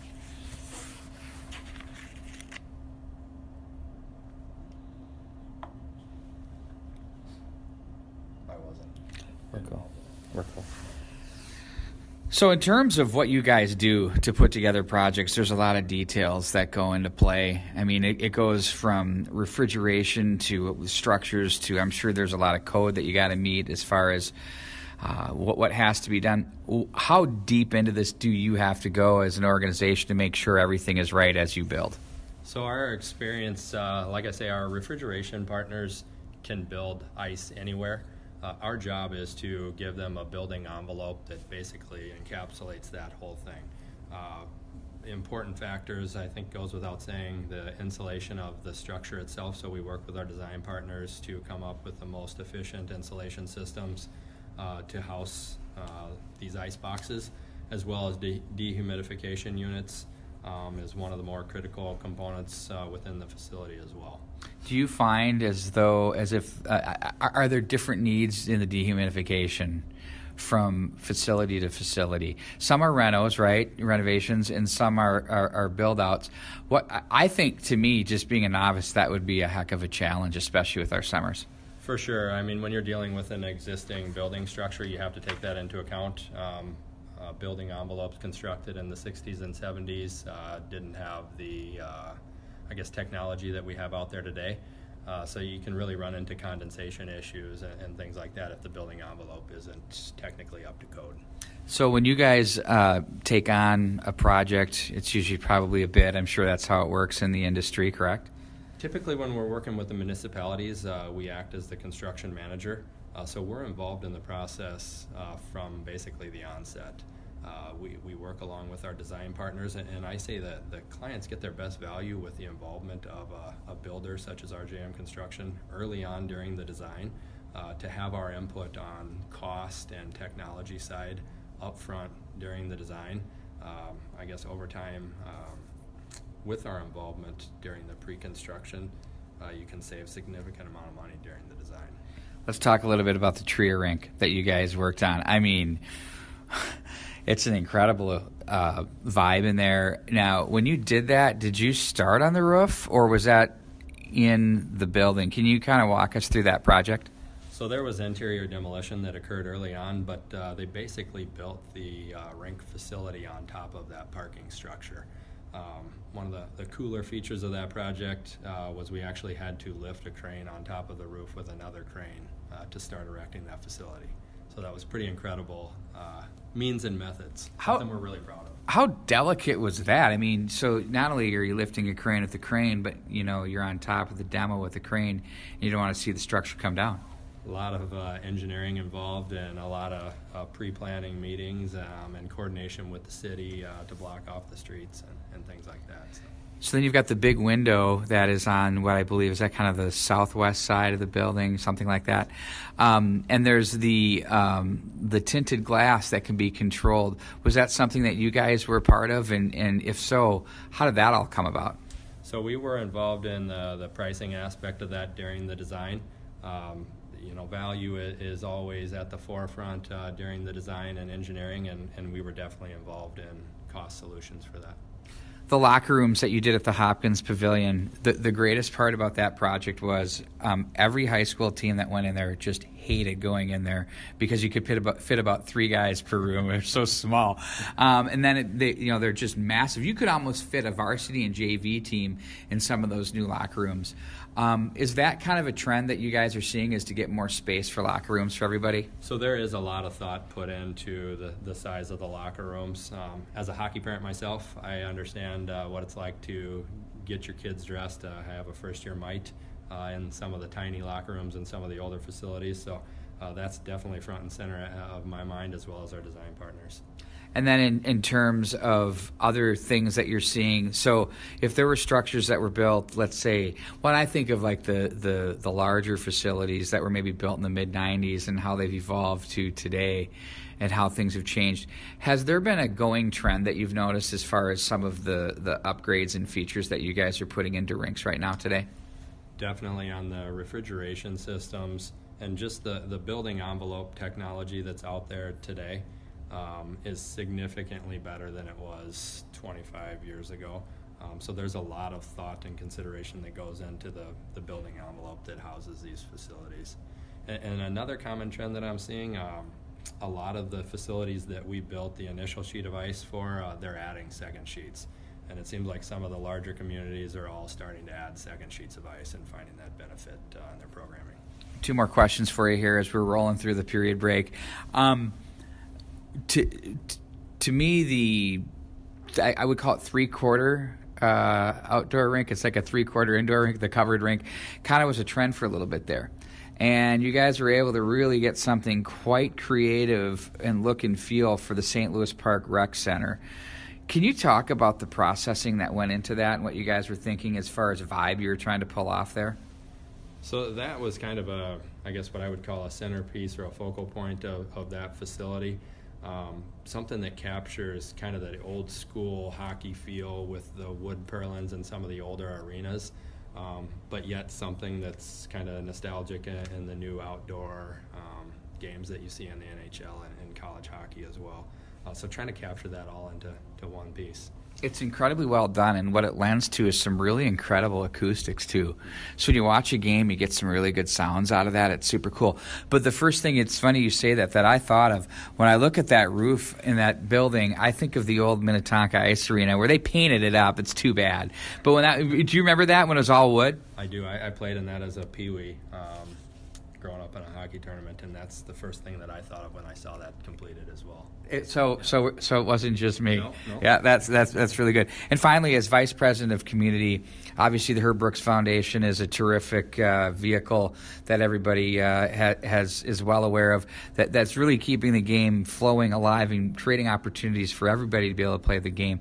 Can you talk about your relationship with Herb Brooks Foundation? We are very proud to be a part of the Herb Brooks Foundation. Have been for all the time that I've been here at RJM, and definitely proud to be a part of that. Brad, thanks for joining us. Thank you, Pete.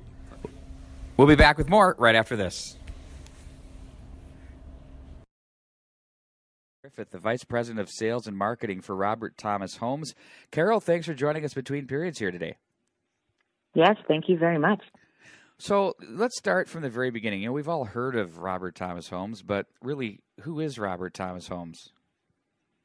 Well, Robert Thomas Homes is a locally owned semi-custom home builder. We're based in Lakeville and as a part of the Tradition Corporation. We build homes from the $400,000 to up to $1 million in communities throughout the Twin City metro area. Many of our communities that we're building in right now, Spirit of Branch and Farm in Lakeville, the Harvest in Chaska, Village Preserve Lake Elmo, St. Michael, Creekside Hills in Plymouth, and 21 Oaks in Woodbury. Well, our viewers can obviously see the incredible drone footage of your Lakeville properties that Robert Thomas Homes have put together. That is an absolute gorgeous. That's got to be a crown jewel of some of the things you've done. Yes, I expect this must be Spirit of Branch and Farm, and Spirit of Branch and Farm is a very, very special community. We've been the top-selling community in the Twin Cities for the past 3 years, and there's a wide variety of architectural designs and homes that we offer in addition to miles of parks, a phenomenal community center, and pools. There's just so many great things that neighborhood has to offer. So let's talk about your target market then. Who do you find is your typical target market for your homes? We really build in, I'd say, 4 varied collections is what we offer.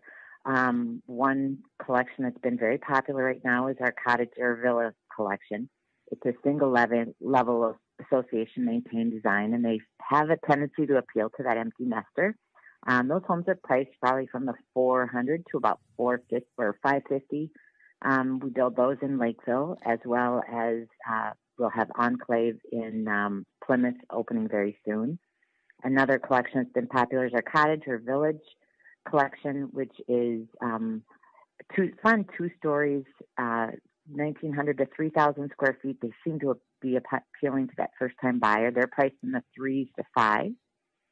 We have 2 more, a heritage collection, which is a 2-story, more of a move-up product line, ranging again from 2,600 to 3,400 square feet, and those are priced in the 400 to upper 5s. We offer that product line basically throughout the Twin Cities. And then the Tradition collection is our larger semi-custom homes that range from anywhere from 2,800 to 6,000 square feet. You'll find features like indoor sport courts, really deluxe baths, bonus rooms, some really nice features. And those homes start in the 500s and build over $1 million. So the building industry had a big awards gala last month, and you came home with quite a few trophies. It was a successful run. Can you talk on that a little bit? Sure. It was a record for us. Wow. And, from what we understand at the Builders Association of the Twin Cities, the Builders Association of the Twin Cities offers the Reggie. Well, folks, we're back at it here. Double overtime. We're going to run it right into the Horde and Moorhead game. Why not? Hockey, hockey, hockey right here from the XL Energy Center. So we'll have to cancel our reservations to Casetas, I guess, huh? Yeah, well, that's going to have to happen on Saturday. It's such a zoo anyway. Absolutely. I was just kidding. But, I mean, are they even going to get to close down? Maybe we go down and have that roast beef on the second floor for like $85. Special financing available. For those that qualify. Right. Isn't that funny? Yeah, unapproved credit. Offers. Unapproved credit. Well, Bart Archer, here we go. I mean, it's funny when you go up and down press row when we're running our commercials and you kind of talk to everybody and get their takes on everything. And I don't know if anybody has a grasp. You know, I summarize it this way. The goaltending has been the key on the Lakeville South side, and they've absolutely been a big reason. He's been a big reason. Welsh has been terrific. Well, we're underway. Going to be intense. So now they switch back to their original sides, where it's going to be the Cougars from left to right now, and Eagles from right to left, up and over the netting. I would love to have been in those locker rooms to see how Yanni Kivialmi and Lee Smith work things through. 47-23 are your shots on goal. Well, I think it's probably short and sweet in the locker rooms. Just get them refocused, get them grounded, make sure they play intelligent hockey moving forward. Jensen the win. Keegan Langfell's the ring too far for Holt. You've got fresh ice here. Now it's going to be Keegan Langfell's again. I think of Eden Prairie in that big triple overtime win in the state tournament final. Calrow. Seemed like it was yesterday. In toward the goal mouth area. Rosenlund the stick save. Now it's Batchelder with it. Holt takes it to the right wing. You got 3-on-3 across the line. Batchelder slides into the opening. Off his stick to the corner it goes. They're going to kind of fight for that loose biscuit as it's going to be gathered in on the play there by Ludke. And back up to the right wing side it goes. Alasky plays that to the left wing. Wide of Rosenlund, it's going to be Batchelder. Chips that to center.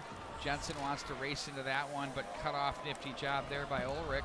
And now there's a long shot that's high off the glass. The big Karam back up to the line into the neutral zone. Ulrich plays that back to the defense. To the near side it goes for Rabishko. Now it's going to be sent back in wide of the mark by Aguilera. It's Cam Langfels. Swung on and missed there by Novak. And now it's going to be back into the Lakeville South zone with Rabishko. The Cougars up in the air. Glove down by Wilhite. Gives it back to Cam Langfels. Goes to the right side for Argetsinger. Now John Middlestat with it through center. Not a lot of sledding there as the Cougars doing a nice job in the 2-3 from the neutral zone coverage. Wilhite tries to chip that one through some legs to the corner. Can't. And the battle is won by Rabishko and the Cougars. To the right wing it goes for Ulrich. Cut off at the Eden Prairie line by Cam Langfels. It's going to be John Middlestat with it. Across the checkered, sends that one in deep and around it goes. Now it's Cam Langfels' shot that's deflected, and it's going to be the Cougars with it.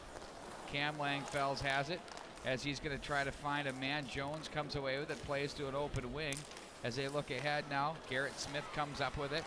Flips that one in wide of the mark. A heavy one there. It's Rabishko comes away with it. Smith gets an angle in off the forecheck. Nice job there as he got position. Uh-oh, Schultz walk shoots. Oh, that one deflected up high. It was a bullet from Schultz. Well, even Welsh looked like, uh-oh. You noticed that as well. But it was Smith that did the nice job using his body to separate the South player from the puck, got it out, and it was a big shot by Schultz. Already has one tally, his first one of the year, making a bid for number 2, and really got some good wood on that one, but it just deflected right before it got to Welsh. So kind of a trying moment, but you could tell the goaltender was a bit of a mystery as far as where that puck went. Everything was so packed in off of that battle off the boards. Schultz could have even taken about another 10 more feet and walked in a little bit closer. Yeah, true, but he stepped into that one with some authority. He certainly did. Now it's going to be handled by Aaron Holes, stopped at the line. Batchelder at center.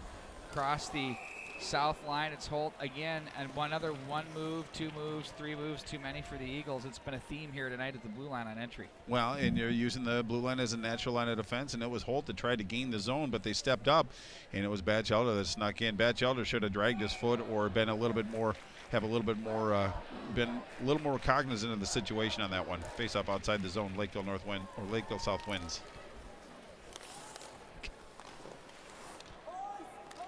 Icing the call off Keegan Langfell's stick. 47-23, your shots on goal in favor of Eden Prairie. 14:03 to go in this overtime session. Well, I think one thing that the coaches delivered a message is try to limit your defensive zone faceoffs. Everything gets accentuated, obviously, in double overtime. Very big faceoff for both teams. Rosenlund's left. Fanned on there by Keegan Langfels, back in behind the net, but helped out by Luke Middlestat out of the zone to Wilhite across the line. He's got Lilliard with him. Lilliard, shallow angle. Oh, he nearly found the short side on Welsh. Well, it was a good initial shot, good initial save by Welsh, but the puck squirted out along the goal line. So a bit of a shallow angle, but it was Lilliard that put a putback on that one, but nice job by Welsh to maintain his positioning along that post. Otherwise, that would have been a bank off the goaltender, and then you'd hate to see a game in like that. Nice initial save by Welsh. Puck is played back around the wall. It'll be Keegan Langfels to retreat in his own zone. He looks up ice to Garrett Smith. Rink wide for Jones off the boards. He walks into that one from the right hash, back in behind the line. Sends a centering feed that doesn't connect, and back come the Cougars with Ulrich offside at the line. just sneaking in was Novak. He had the game-tying goal. Bart, when was that, about 2 hours ago? It only feels like 2 hours ago. But again, now Eden Prairie turns the tables and uses that blue line as a line of defense and caught Lakeville South. Offsides, a face-off just outside the Eden Prairie zone, 13:25 left in the second overtime. 49 shots on goal for Eden Prairie now. Rolling puck to the slot shot. Oh, that just missed the mark for the Cougars. To Rosenlund's right. Jensen shovels it back up to the neutral zone, gloves it down. Uh-oh, he has some room. Jensen across the line, loads it up, just misses the mark. Holt, the return favor in on goal and stopped there by Welsh. Now Argetsinger and offside at the lines. It rolled the heel of the stick, but ooh. Well, again, Jensen with a golden opportunity high in the slot. Got a good release. He's got such a quick release. But again, another wide shot going for that glove side. If he, with his speed, if he just gets it on goal, very difficult shot to contain. Didn't miss by much, but about 6 inches. But then Holt with the follow-up. Nice job by Welsh to track that puck.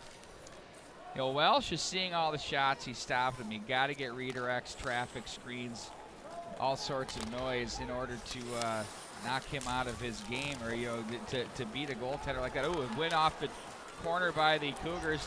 That one failed to click down low, as it's going to be Batcheller just hounded on the way back up the ice.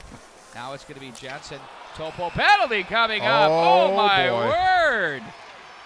Jensen was at the line, wanted a Topo. We'll see it on replay here, and we'll describe it best we can, and he was brought down on the play. Well, it did limit what could have been an offensive zone entry on that one. Just got the stick down under the skate blade. Boy, incidental as it stands, but that's going to be Adam Harvey that's going to go to the box. So huge challenge in front of the Cougars in this one. Yeah, that's absolutely a trip. So Jensen, if he gets that move, he's got a lot of real estate to go to work with it. He had a man down low. Yeah, not a terrible penalty to take. Just really. The time, double overtime actually accentuates everything. So we have a bit of a stoppage in play. Both teams get a chance to reset. It's good for both teams because they can rest their primaries and go out. But, the Cougars have the challenge to pick up their teammate and get through this. Adam Harvey's done some great things for this Lakeville South Cougar. Now it's up to his teammates to pick him up and get through this penalty kill. But Eden Prairie, what a great opportunity in double overtime on the power play. You don't see penalties called too much. They let the kids play, but that one, defined by the letter of the law or the rule, needed to be called. Going to be exciting.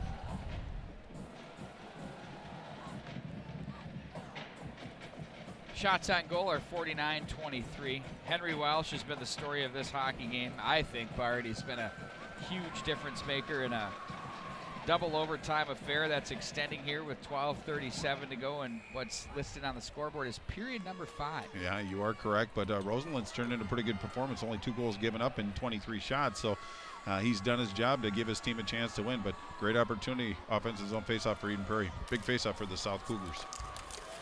Luke Middlestad is there. Jensen as well.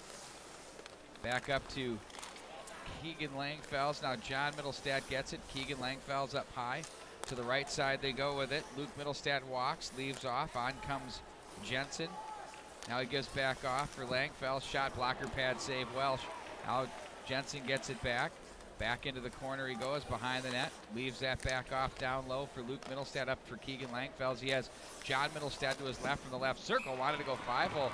Got some juice on that one, and shot number 51 is gobbled up by Welsh. Well, indeed, a good puck movement by Eden Prairie, but it was John Middlestad on top of the left circle, so he was a ways out and put a pretty good shot on goal, but it was easy for Welsh to make that save. I thought maybe go back to the defense and see if he can shift it a little bit, but big save by Welsh again. Back behind the net now. It's going to be controlled up to the line for Keegan Langfells. Luke Middlestad drops down to the wing off the right side. John Middlestad, wanted the short side. Nice save, Welsh. Back up high to Keegan Langfells. 1:10 to go on the man advantage. Now it's Luke Middlestad, top of the right circle. Fakes a shot, tries to put that one through traffic. That hits someone on the way in. John Middlestad gets away from his checker. Back up high to the line. Keegan Langfells, right side. Down to the hash mark. It's going to be taken over by Jensen. Took that from Luke Middlestad. Walks up high with it. Right circle. Keegan Langfelds. Shot. Save. That was blocked. And that was Luke Middlestad with the bid. 45 seconds left in the penalty to Harvey, but good power play by this Eden Prairie Eagles team, but great defense by the Cougars. When they need to tighten up, they tighten up. Back in across the line they go. Luke Middlestat from the hash back into the corner. Fights off a check, plays it to the left side. John Middlestat there, back behind for Will Height. He'll bump the boards as it's going to be Jensen from the right corner. Jensen walks up high with it. Now he's going to give it a look as the left-hand shot's going to hang on. Looked in front for Will Height, that just missed. Keegan Langfell's down the line they go. Here comes Schumacher. John Middlestat takes an angle on him. Schumacher wisely plays that one in deep, and the Cougars live to see another day, killing the penalty. They're at full strength right now. Now it's Argensinger, leaves off for Holt across the line. Here comes Holt, loads it up. That shot's blocked. Holt comes away with it now for Cam Langfels. His wrister's blocked. John Middlestat, a shot on the backhand, a big save made by Welsh. Took that up high off the shoulder on the glove hand side. Back up through center, it's going to be Aguilera. Aguilera plays this one back into the corner for Arenholz, and now it's turned back over, and guess what? Here they come back, the Eden Prairie Eagles. Holt now leaves it to the right wing side. There's a wrister, a big heavy shot in on goal, and that's held on to once again by Welsh, that by Jensen, who has logged almost hours of hockey here tonight. Well, and he's resting his stick on his knees. I don't think he's necessarily fatigued, but it was a really nice play by Drew Holt to gain the zone. Drew the defenders in, put it on Jensen's stick. He went to the middle of the slot and put a good shot on goal this time, but another good save and a control of that rebound by Welsh. You're right, he has been the story of this game. Hard ring, Argensinger was there, couldn't keep, rolls to the Eden Prairie line as Batchelder comes away with it, didn't like his space, goes back to Cam Langfels, looks ahead to Holt too far. Now it's going to be the Cougars to regroup in their own zone with 9:46 to go in overtime number 2. Steered aside there by Rosenlund. Argensinger is there. Rudrud comes off the right wing side, chips ahead, that's off Holt's stick. Now it's going to be handled by the Cougars as they get away from one man bumped in the neutral zone. Rudrud with the check there. Batchelder, that's played down with Lutke's stick. It's going to be sticked aside there by Welsh. On comes Malinsky with it. Cut off by Smith. He's had a good overtime session. Smith with it now. Got to cycle it back into the corner for Holt. He's checked on the play. Puck sits along the goal line. Malinsky and Holt battle. Now they're going to play this one back up the wall for Bakke. He has nowhere to go but to the neutral. That's off Schultz's stick as he's going to try and get away from Bakke, who bothers him. Nice play by Schultz as he gets it ahead to Holt. He's going to chip this one in wide of the mark as Welsh will come over and set up off to his right. Now it's going to be Welsh with it. Now sent right back in by Schultz. Welsh cuts off again. The Cougars in control in their own zone, right to left circle, angled up at center, handled by Arenholz. Now it's going to be sent right back in by the Cougars as they'll get a change. They're going to go forwards only. Now Pager with it, lays that one up for Smith, deflects that one through. Now it's going to be gloved down by Jensen. Up into the neutral zone it goes. It's going to be Pager with it. He'll backpedal and move over to his right. Bumps off the boards for Holt. Check that Jones. Snapper that's deflected, doesn't get through. Karams to the left wing side, down goes Smith. Jones, a quick shot, post! Oh, is that clean? Oh my goodness. Smith goes through the goal mouth area. Now it's going to be picked up by Rubishko as it's going to be sent down the wall, and the Cougars come back out to center. Across the line they go with Steinhagen.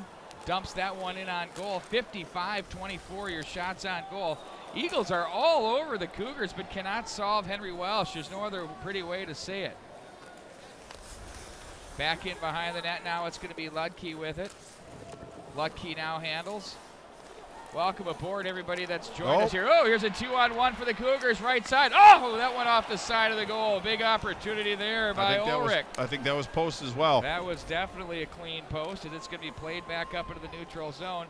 Will Height is there. Ludke watching him. Will Height loses the edge as they're going to play this one back up to the line. There's a shot by Langfels that misses the mark. Eagles are buzzing. Oh, that's picked off at the line. Here they come. Luke Middlestat, a shot, a big save made there.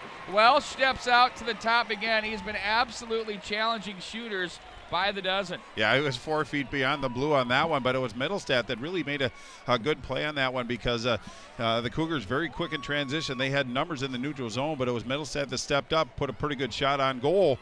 But boy, that 2-on-1 for Lakeville South, that kissed off the outside part of the near post. So Eden Prairie gets to live another day and then came down and put some pressure on. Boy, this is overtime hockey. This is fun. Holt there, shot, save, and hung on to once again by Welsh. That thing, he had to go down to his knees, went up with a glove, and hauled it in. By the way, welcome aboard everybody that's been joining us as the Prep 45 stream went down. We're glad you can be joining us here this evening. We appreciate it. I'm saying evening because the afternoon is fast disappearing here. This game continues to rag on with 7:05 to go in the overtime period. It's 2-all. Back in behind the net it goes. It's going to be gathered in and turned out of the zone by Alaski. Baki was there momentarily. He gets it back and plays this one ahead. Fanned on in the neutral by the Cougars as they play this one behind the net. It'll be Keegan Langfelds to swing up for Eden Prairie. Oh, turned over up high. Here come the Cougars. Right circle shot. Oh, and they just missed the mark there to the blocker pad side. The big carom, and as the puck is going to play itself up to the near boards. Poke back into the corner. The Cougars on the puck right now. Jack Jensen's exhausted. He's played every other shift. He and Spencer Rudrud, no question. Hello, Jack Kiewicz. Thanks for joining us here tonight. Now it's going to be handled, played back over to Luke Mittelstadt up to his own line from the left side. Across the line, it's Jensen. Ooh, he gets away from one man. Jensen to Batchelder, loads it up. That one's blocked, low slot. They're packing it in, are the Cougars defensively as they find an opening, and icing will be the call. 6:07 to go in overtime number 2. Boy, it's a first real sign of fatigue from either one of these teams. Eden Prairie looks a little bit gassed. They're not winning the races to the loose pucks like they were previously, so this overtime session has taken its toll. We're just 6:07 left in period 5. Offensive zone face-off for Eden Prairie. Face-off to Welsh's left. You can cut it with a knife in here with who's left. The casual fans have left. They're all at Casetas. What? Well, we were going to be there. They took our reservation. So much for that. It's called We're going to make ourselves a brew pub pizza, lots of matzah. I like it. Half a pound of Wisconsin award-winning cheese. You can't go wrong. I'm good with that. That hits Rudrud's stick at the line. Work that one in. Now it's going to be Lakeville South in control with Steinhagen. Garrett Smith plays ahead for Rudrud across the line with energy. Misses the mark. Jones is there from the carom. Puck sits at the dot area, and back out of the zone they go. Loading it up. Oh, nice play. Schumacher. He wanted to find his way through. Lost the handle back in behind the net. Got spun around. Now he gets hammered. No penalty on the play. Outlet to the right wing side. Here's Jones with it. Jones 2-on-3, up steps Argensinger. Jones makes some room, tried to play that one through the big carom now. Rudrud comes away with it as he looks to play that one back in behind the net. Cougars now across the line. Pager the body check there. And now Schultz, who started all this with the first goal of the game way back in the early minutes. That one misses the mark. Wilhite comes away with it now. Wilhite again. This is gloved down by the Cougars as they'll play this off the boards up high into Eden Prairie territory. After Eden Prairie had really cinched on them in the start of this second overtime, it's been an impressive deal by the Eagles. In on goal. Oh, that one from Lilliard nearly found its way through the 5-hole of the goaltender, Henry Welsh. Well, I think it was Aguilera that actually he used as a screen, but the puck kind of trickled through.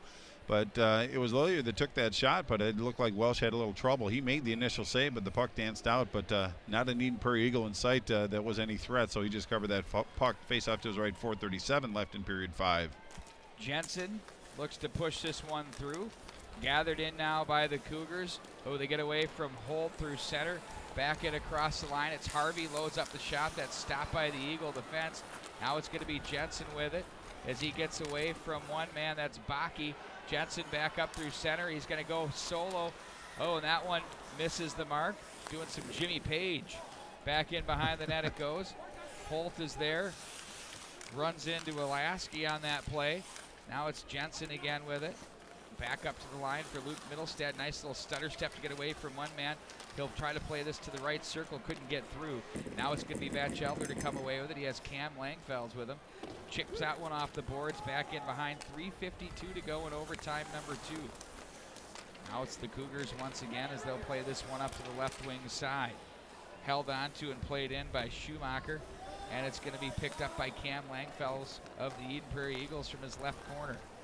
Batchelder with it. Turns for Eden Prairie up high at his own line. Looks through to the right side. It's 3 across in the neutral with 2D. It's a 3-2 trap for the Cougars, taking away any zone entry for Eden Prairie. They have to dump it in. They'll play this one to the right side. Eden Prairie in control once again. Off the glass, back in behind it goes. Chased down and gathered in out of the corner by Lutke. And now it's picked up by Cam Langfels. Picked off by Schumacher right as he was going to shoot. There came John Middlestat. Now it's Wilhite with it. Here's Wilhite across the line. Leaves for John Middlestat. Shot that misses the mark. Up high to the line. Cam Langfels lets a shot go. That's blocked. He's going to have to win the battle in the neutral and does. It's going to be swiped back in down the left wing wall by John Middlestat. To center it goes and sent right back in by the Eagles as it's Lakeville South to regroup. They'll play it to the left side with it now. 2:40 to go in the overtime session. Across the line with Aguilera on the backhand, misses the mark. Aguilera watches that one trickle through. Eagles try to kick this to safety. Nice job there along the line by Aguilera. Someone lost their helmet, their bucket off the corner. That's Ulrich. And they'll face it off inside the zone. Boy, kind of a trying moment for Eden Prairie. It was Lakeville South was outnumbered, but came away with possession and, you know, tried to work their way out front. But, boy, you can tell these guys are tired. 2:26 left in this second overtime faceoff just outside the Eden Prairie zone. But it was Eden Prairie for a while, and now it's Lakeville South's turn apparently, but Eden Prairie catches a break faceoff outside the zone.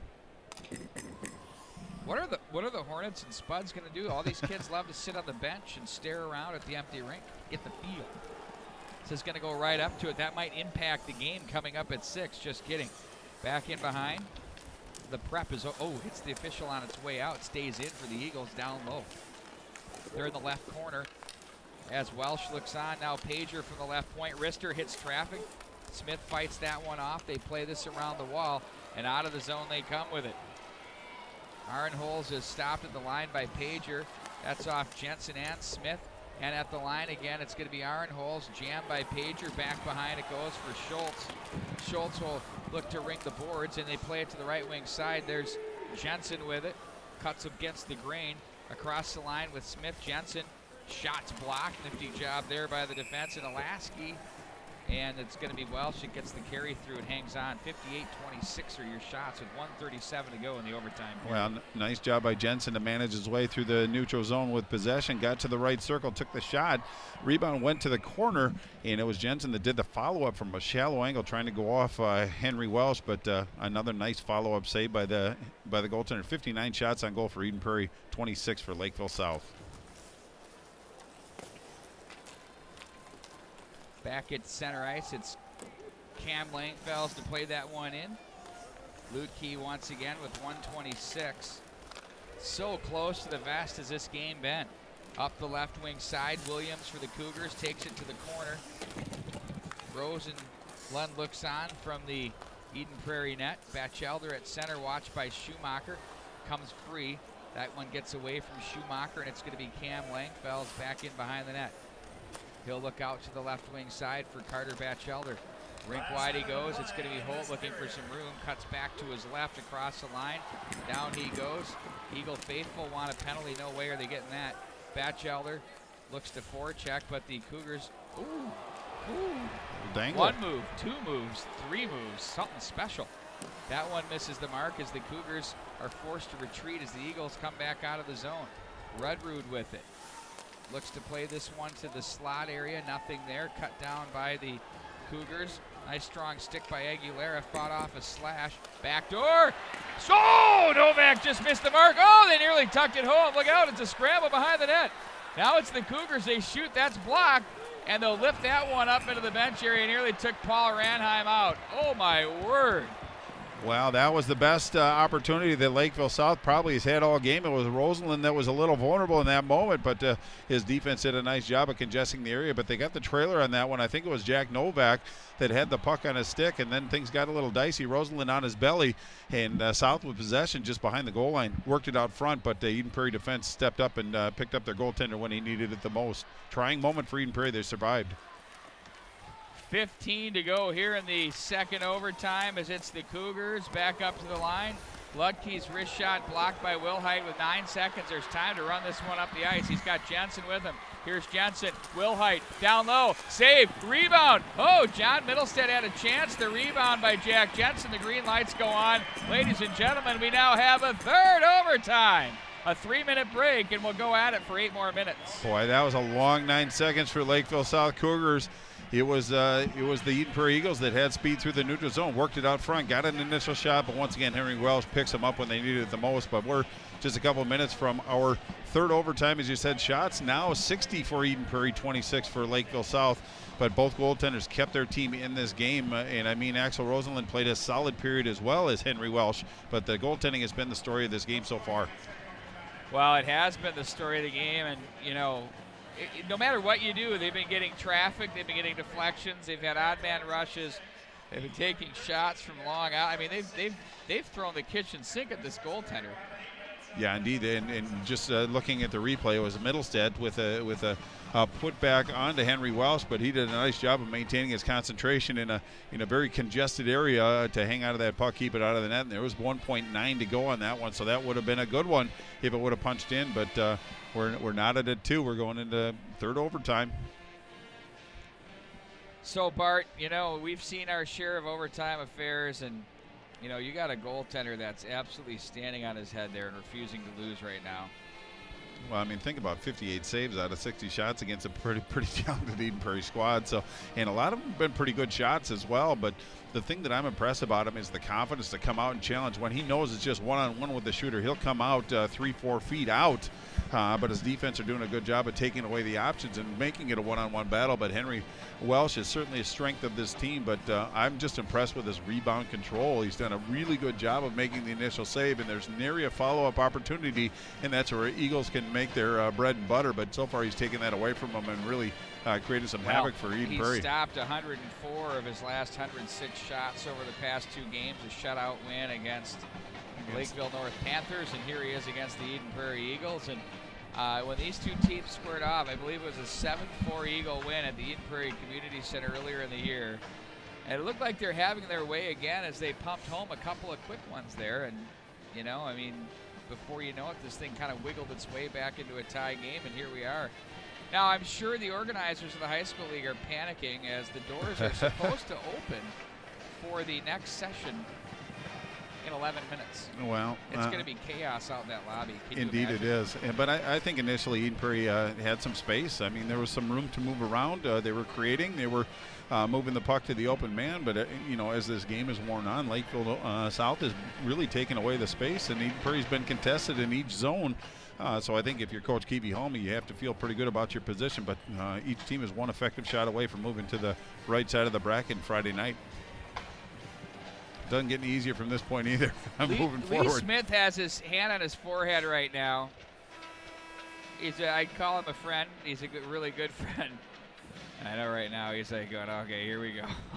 Here we go. Well, he's been through many wars before and come out on both sides of it, but he looks very calm and cool for the situation at hand. But again, both coaches, I'm sure, are like ducks on the water, where up top it looks pretty calm and cool, but inside they're paddling like crazy.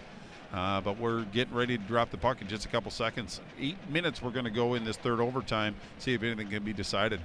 If it's not, we take a 15-minute break, do the ice again, and come back for another full session, followed by a half session here.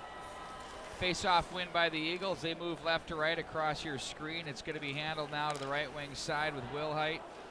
He'll lay it up high for Jensen. His shot's blocked, misses the mark. Now it's Keegan Langfels. That one hits a pair of skates.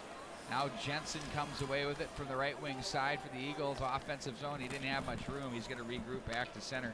They have to force their man, Wilhite, to come all the way out of the zone and start over. Now it's going to be Luke Middlestad. They'll play this one up and out of play. And we'll reset back up into the neutral zone. Well, pretty good focus by Jack Jensen. That's a good sign for Eagle faithful. Working the puck and trying to create some space, and has the confidence to pull the puck out of the zone to maintain possession. That's a confident young man, but that was the appropriate play, because they could have been stressed out. It could have been odd man rush the other way for the Cougars. Center ice face-off. Rudrud in to take the draw. He's muscled away by Aguilera, but then he muscles Aguilera. Holt's been on this puck the entire night as he works this one up the rail. He'll turn that one over, back in behind. It's going to be Keegan Langfels from the left corner. Rudrud on the move through center. They have a 3-on-2 across the line. Rudrud, backdoor Holt, shoots, misses the mark. That not by much.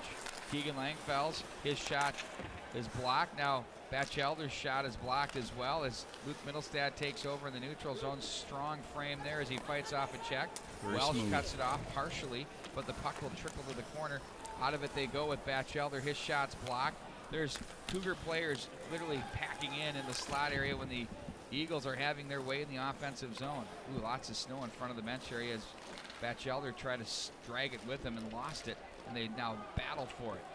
Out of the scrum comes Holt across the line of the Cougars as the Eagles are caught in offside. They got to touch up as it's a freebie out of the zone for the Cougars. That's deflected off a stick, sent right back up into the center ice area. And Jones tries to set that one away. Now it's handled by Ludke across the line. Schumacher's shot misses the mark. The big carom up for Ludke back into the neutral zone with 6:02 to go in overtime number 3. Now it's Schumacher who plays this one off the line. Cut off by the Cougars, and here come the Eagles again at the turnover. Jones, top of the right circle. Shot saved.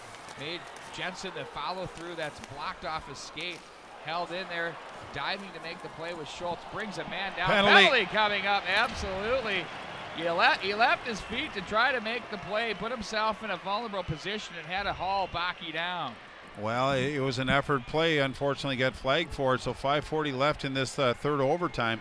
Now the onus is on Eden Prairie to pick up their teammate. It was Schultz that actually scored the first goal of the game, but now he's going to spend 2 minutes in the box. But a great opportunity for this Lakeville South Cougars on the power play. 5:40, as I said, left in this third overtime. Boy, as you said, you can cut it like a knife, but the onus now is on Eden Prairie to pick up their teammate and kill this penalty off. Gutsy call by the ref. Well, they had one against that was a good Cougars. call. It was a good call, just a gutsy one. Yeah, did his job. yeah. Now the Cougars from the corner with their power play ready to work. Back from the stick of Luke Middlestad, he rings the boards, and back out of the zone it goes. Boy, he's turned in a good game today. Pulaski now has to make a little move to keep it alive with Batchelder hounding. They're going to break out to the right wing side. Power play now down to 130, nearly picked off the stick, but strong on it there was the Cougars. Now Batchelder with it, forces the turnover. Not a lot of room to work. There were too many maroon and gold jerseys, and a penalty. Batchelder draws it. Gunderson's going to go. It's going to be 4-on-4. That's going to open up the ice a little bit. This should be interesting. Boy, you think Clayton Schultz is breathing a little easier right now? But Batchelder was moving his feet, trying to make something happen. But as you said, it's going to be Jacob Gunderson that's going to go to the box. So it's going to be 1:16 at least, barring another penalty being called. A 4-on-4. A lot of space out there and a lot of speed on both sides. But if they can get through this, it's going to be a brief power play for the Eden Prairie Eagles. Boy, a lot of activity going on in this overtime. Did Batchelder grab onto him and kind of do the barrel roll? I think he kind of did, judging from the replay. Didn't see it initially. Pretty savvy play for a youngster. I'll take it. I mean, if I'm a coach, as long as you don't get the dive. Right. Back in behind the net now, John Middlestad with it. 4-on-4 for another 1:05. That'll be a short power play for the Eagles. Keegan Langfels rips that one up high off the net. Well, it was a good idea. He got a good quick shot off, but I think he got a little more altitude on that one than he wanted. Those are easy for the goaltenders like Henry Welsh of his ilk to reel in. Face off to his left. 4:40 left in the third overtime. We're 4-on-4. Ooh, we got some news for you. If this thing is tied after the next 4:35, this game will be suspended and picked up tomorrow morning at 8 a.m. right here at XL Energy Center so they can clear it for Edina and Moorhead. There's a little motivation for you. I alluded to that earlier, that if you're the high school league, they got to be thinking about that, and they certainly were. We were thinking the same way. Ludke with it. It plays into the final results of all of these games, because if someone wins that, they got to come back and play later in the evening on tomorrow. Oh my goodness. 4-on-4 for another 19 seconds. Eagles, Rudrud across the line, leaves that one. Now there's a quick snapper. That one's blocked. Oh, that hit Ludke. It hurt too. Middlestad with it. They'll look this one through the neutral zone and icing the call, so set the stage. 3:44 on the clock. 5 in the Schultz penalty, and there'll be 45 of power play time for the Eagles. And I'm going to add a little to that as Griffin Ludke, the sophomore defenseman that's just been a stalwart defender tonight, took a shot or blocked a shot, and it looked like he caught him in a soft spot. He doesn't look too much worse for the wearer, but kind of a vulnerable moment for the Cougars that they survived. Ooh, another Cougar down as well. I don't know if it's going to be cramping or something. I didn't see the play nor replay available on that one, but they're helping, and I can't get a number because the gloves are covering it. You know, it very well could be. I think it's Malinsky, Jacob Malinsky, the sophomore defenseman. He's walking off up the runway. He seems to be okay there, Bart. Well, we'll keep tabs on it. If anything surfaces, we'll certainly share it. Jensen to lean in to take the draw. Edina Moorhead comes up in about an hour. Nice draw there. It's going to be Luke Middlestat, walks over to the left wing side, hangs onto the puck. Now Keegan Langfelds, power play for another 40 seconds. Keegan Langfelds will run this one to the corner, plays this one back in behind. It's going to be Luke Middlestat with it. He wins the battle there. Luke Middlestat hangs on, plays this one up for Jensen. Jensen now gets it up for Keegan Langfelds. Ooh, that deflected off Will Height. Nice save made there by Welsh. That might have been the trickiest one in the most recent time. Nearly turned over there. It was Aguilera looking to bid, but the Eagles win the battle. 15 to go in the power play. Across the line they go. Will Height. 3:05 to go in the third overtime. Will Height lays that one up for John Middlestat. He walks low circle in front. Oh, and there's a big chance turned aside by Welsh. One-timer from the low slot by Jensen. The stick does the magic. That for the goaltender. Now it's going to be Middlestat again. John Middlestat trying to find Will Height to the slot. 2:45 to go, or we're going to play this one out on Friday morning. You guys, we got to get here like at 7 a.m. Good one. My word. Back behind the net. And the ramp will still be full. Will Height. No, trust me. I know. Will Height with it. He'll walk in front. That one's deflected away. Now to the left wing side for Harvey. 2:23. Harvey with it. Lays it back. There's a wrister. Glove save. Rosenlund. Ooh, he got out in front of the oncoming traffic. Took a risk and hung on to that one with a catch glove. Nice save there by the Eden Prairie goaltender. Oh, indeed it was, and the time of it is very important, but it was Lakeville South that came in with numbers and put it back to the trailer, who can be the most dangerous player in the play. Put a good shot on, but he got his glove out and made a big save. Face-off now to his right. 2:19 left in the third overtime.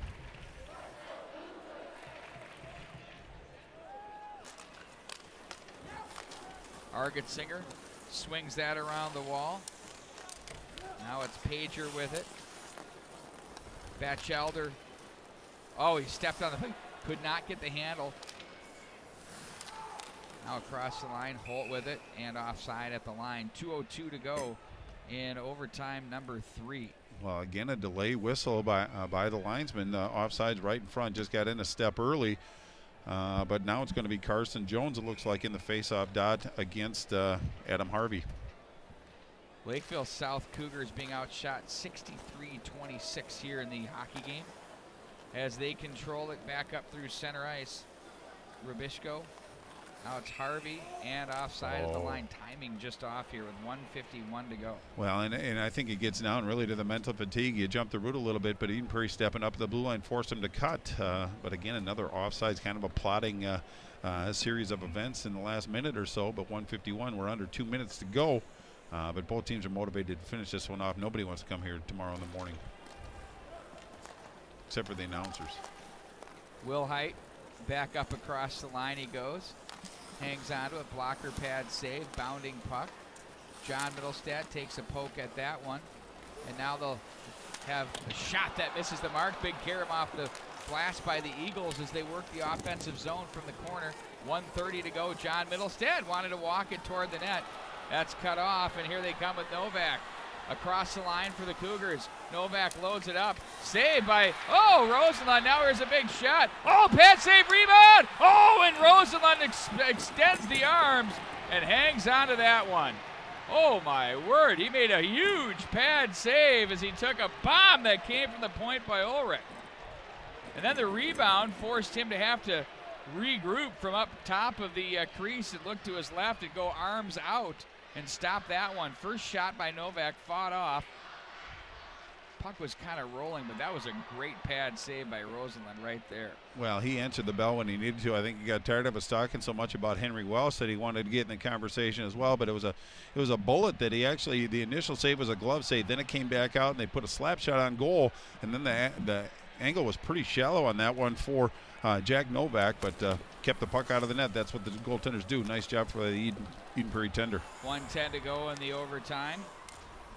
Rudrud along the goal line. Shallow angle. That hit the side of the post. Rudrud goes down and gathers it in. Oh, he dangles through the phone booth. Back out top. Scores!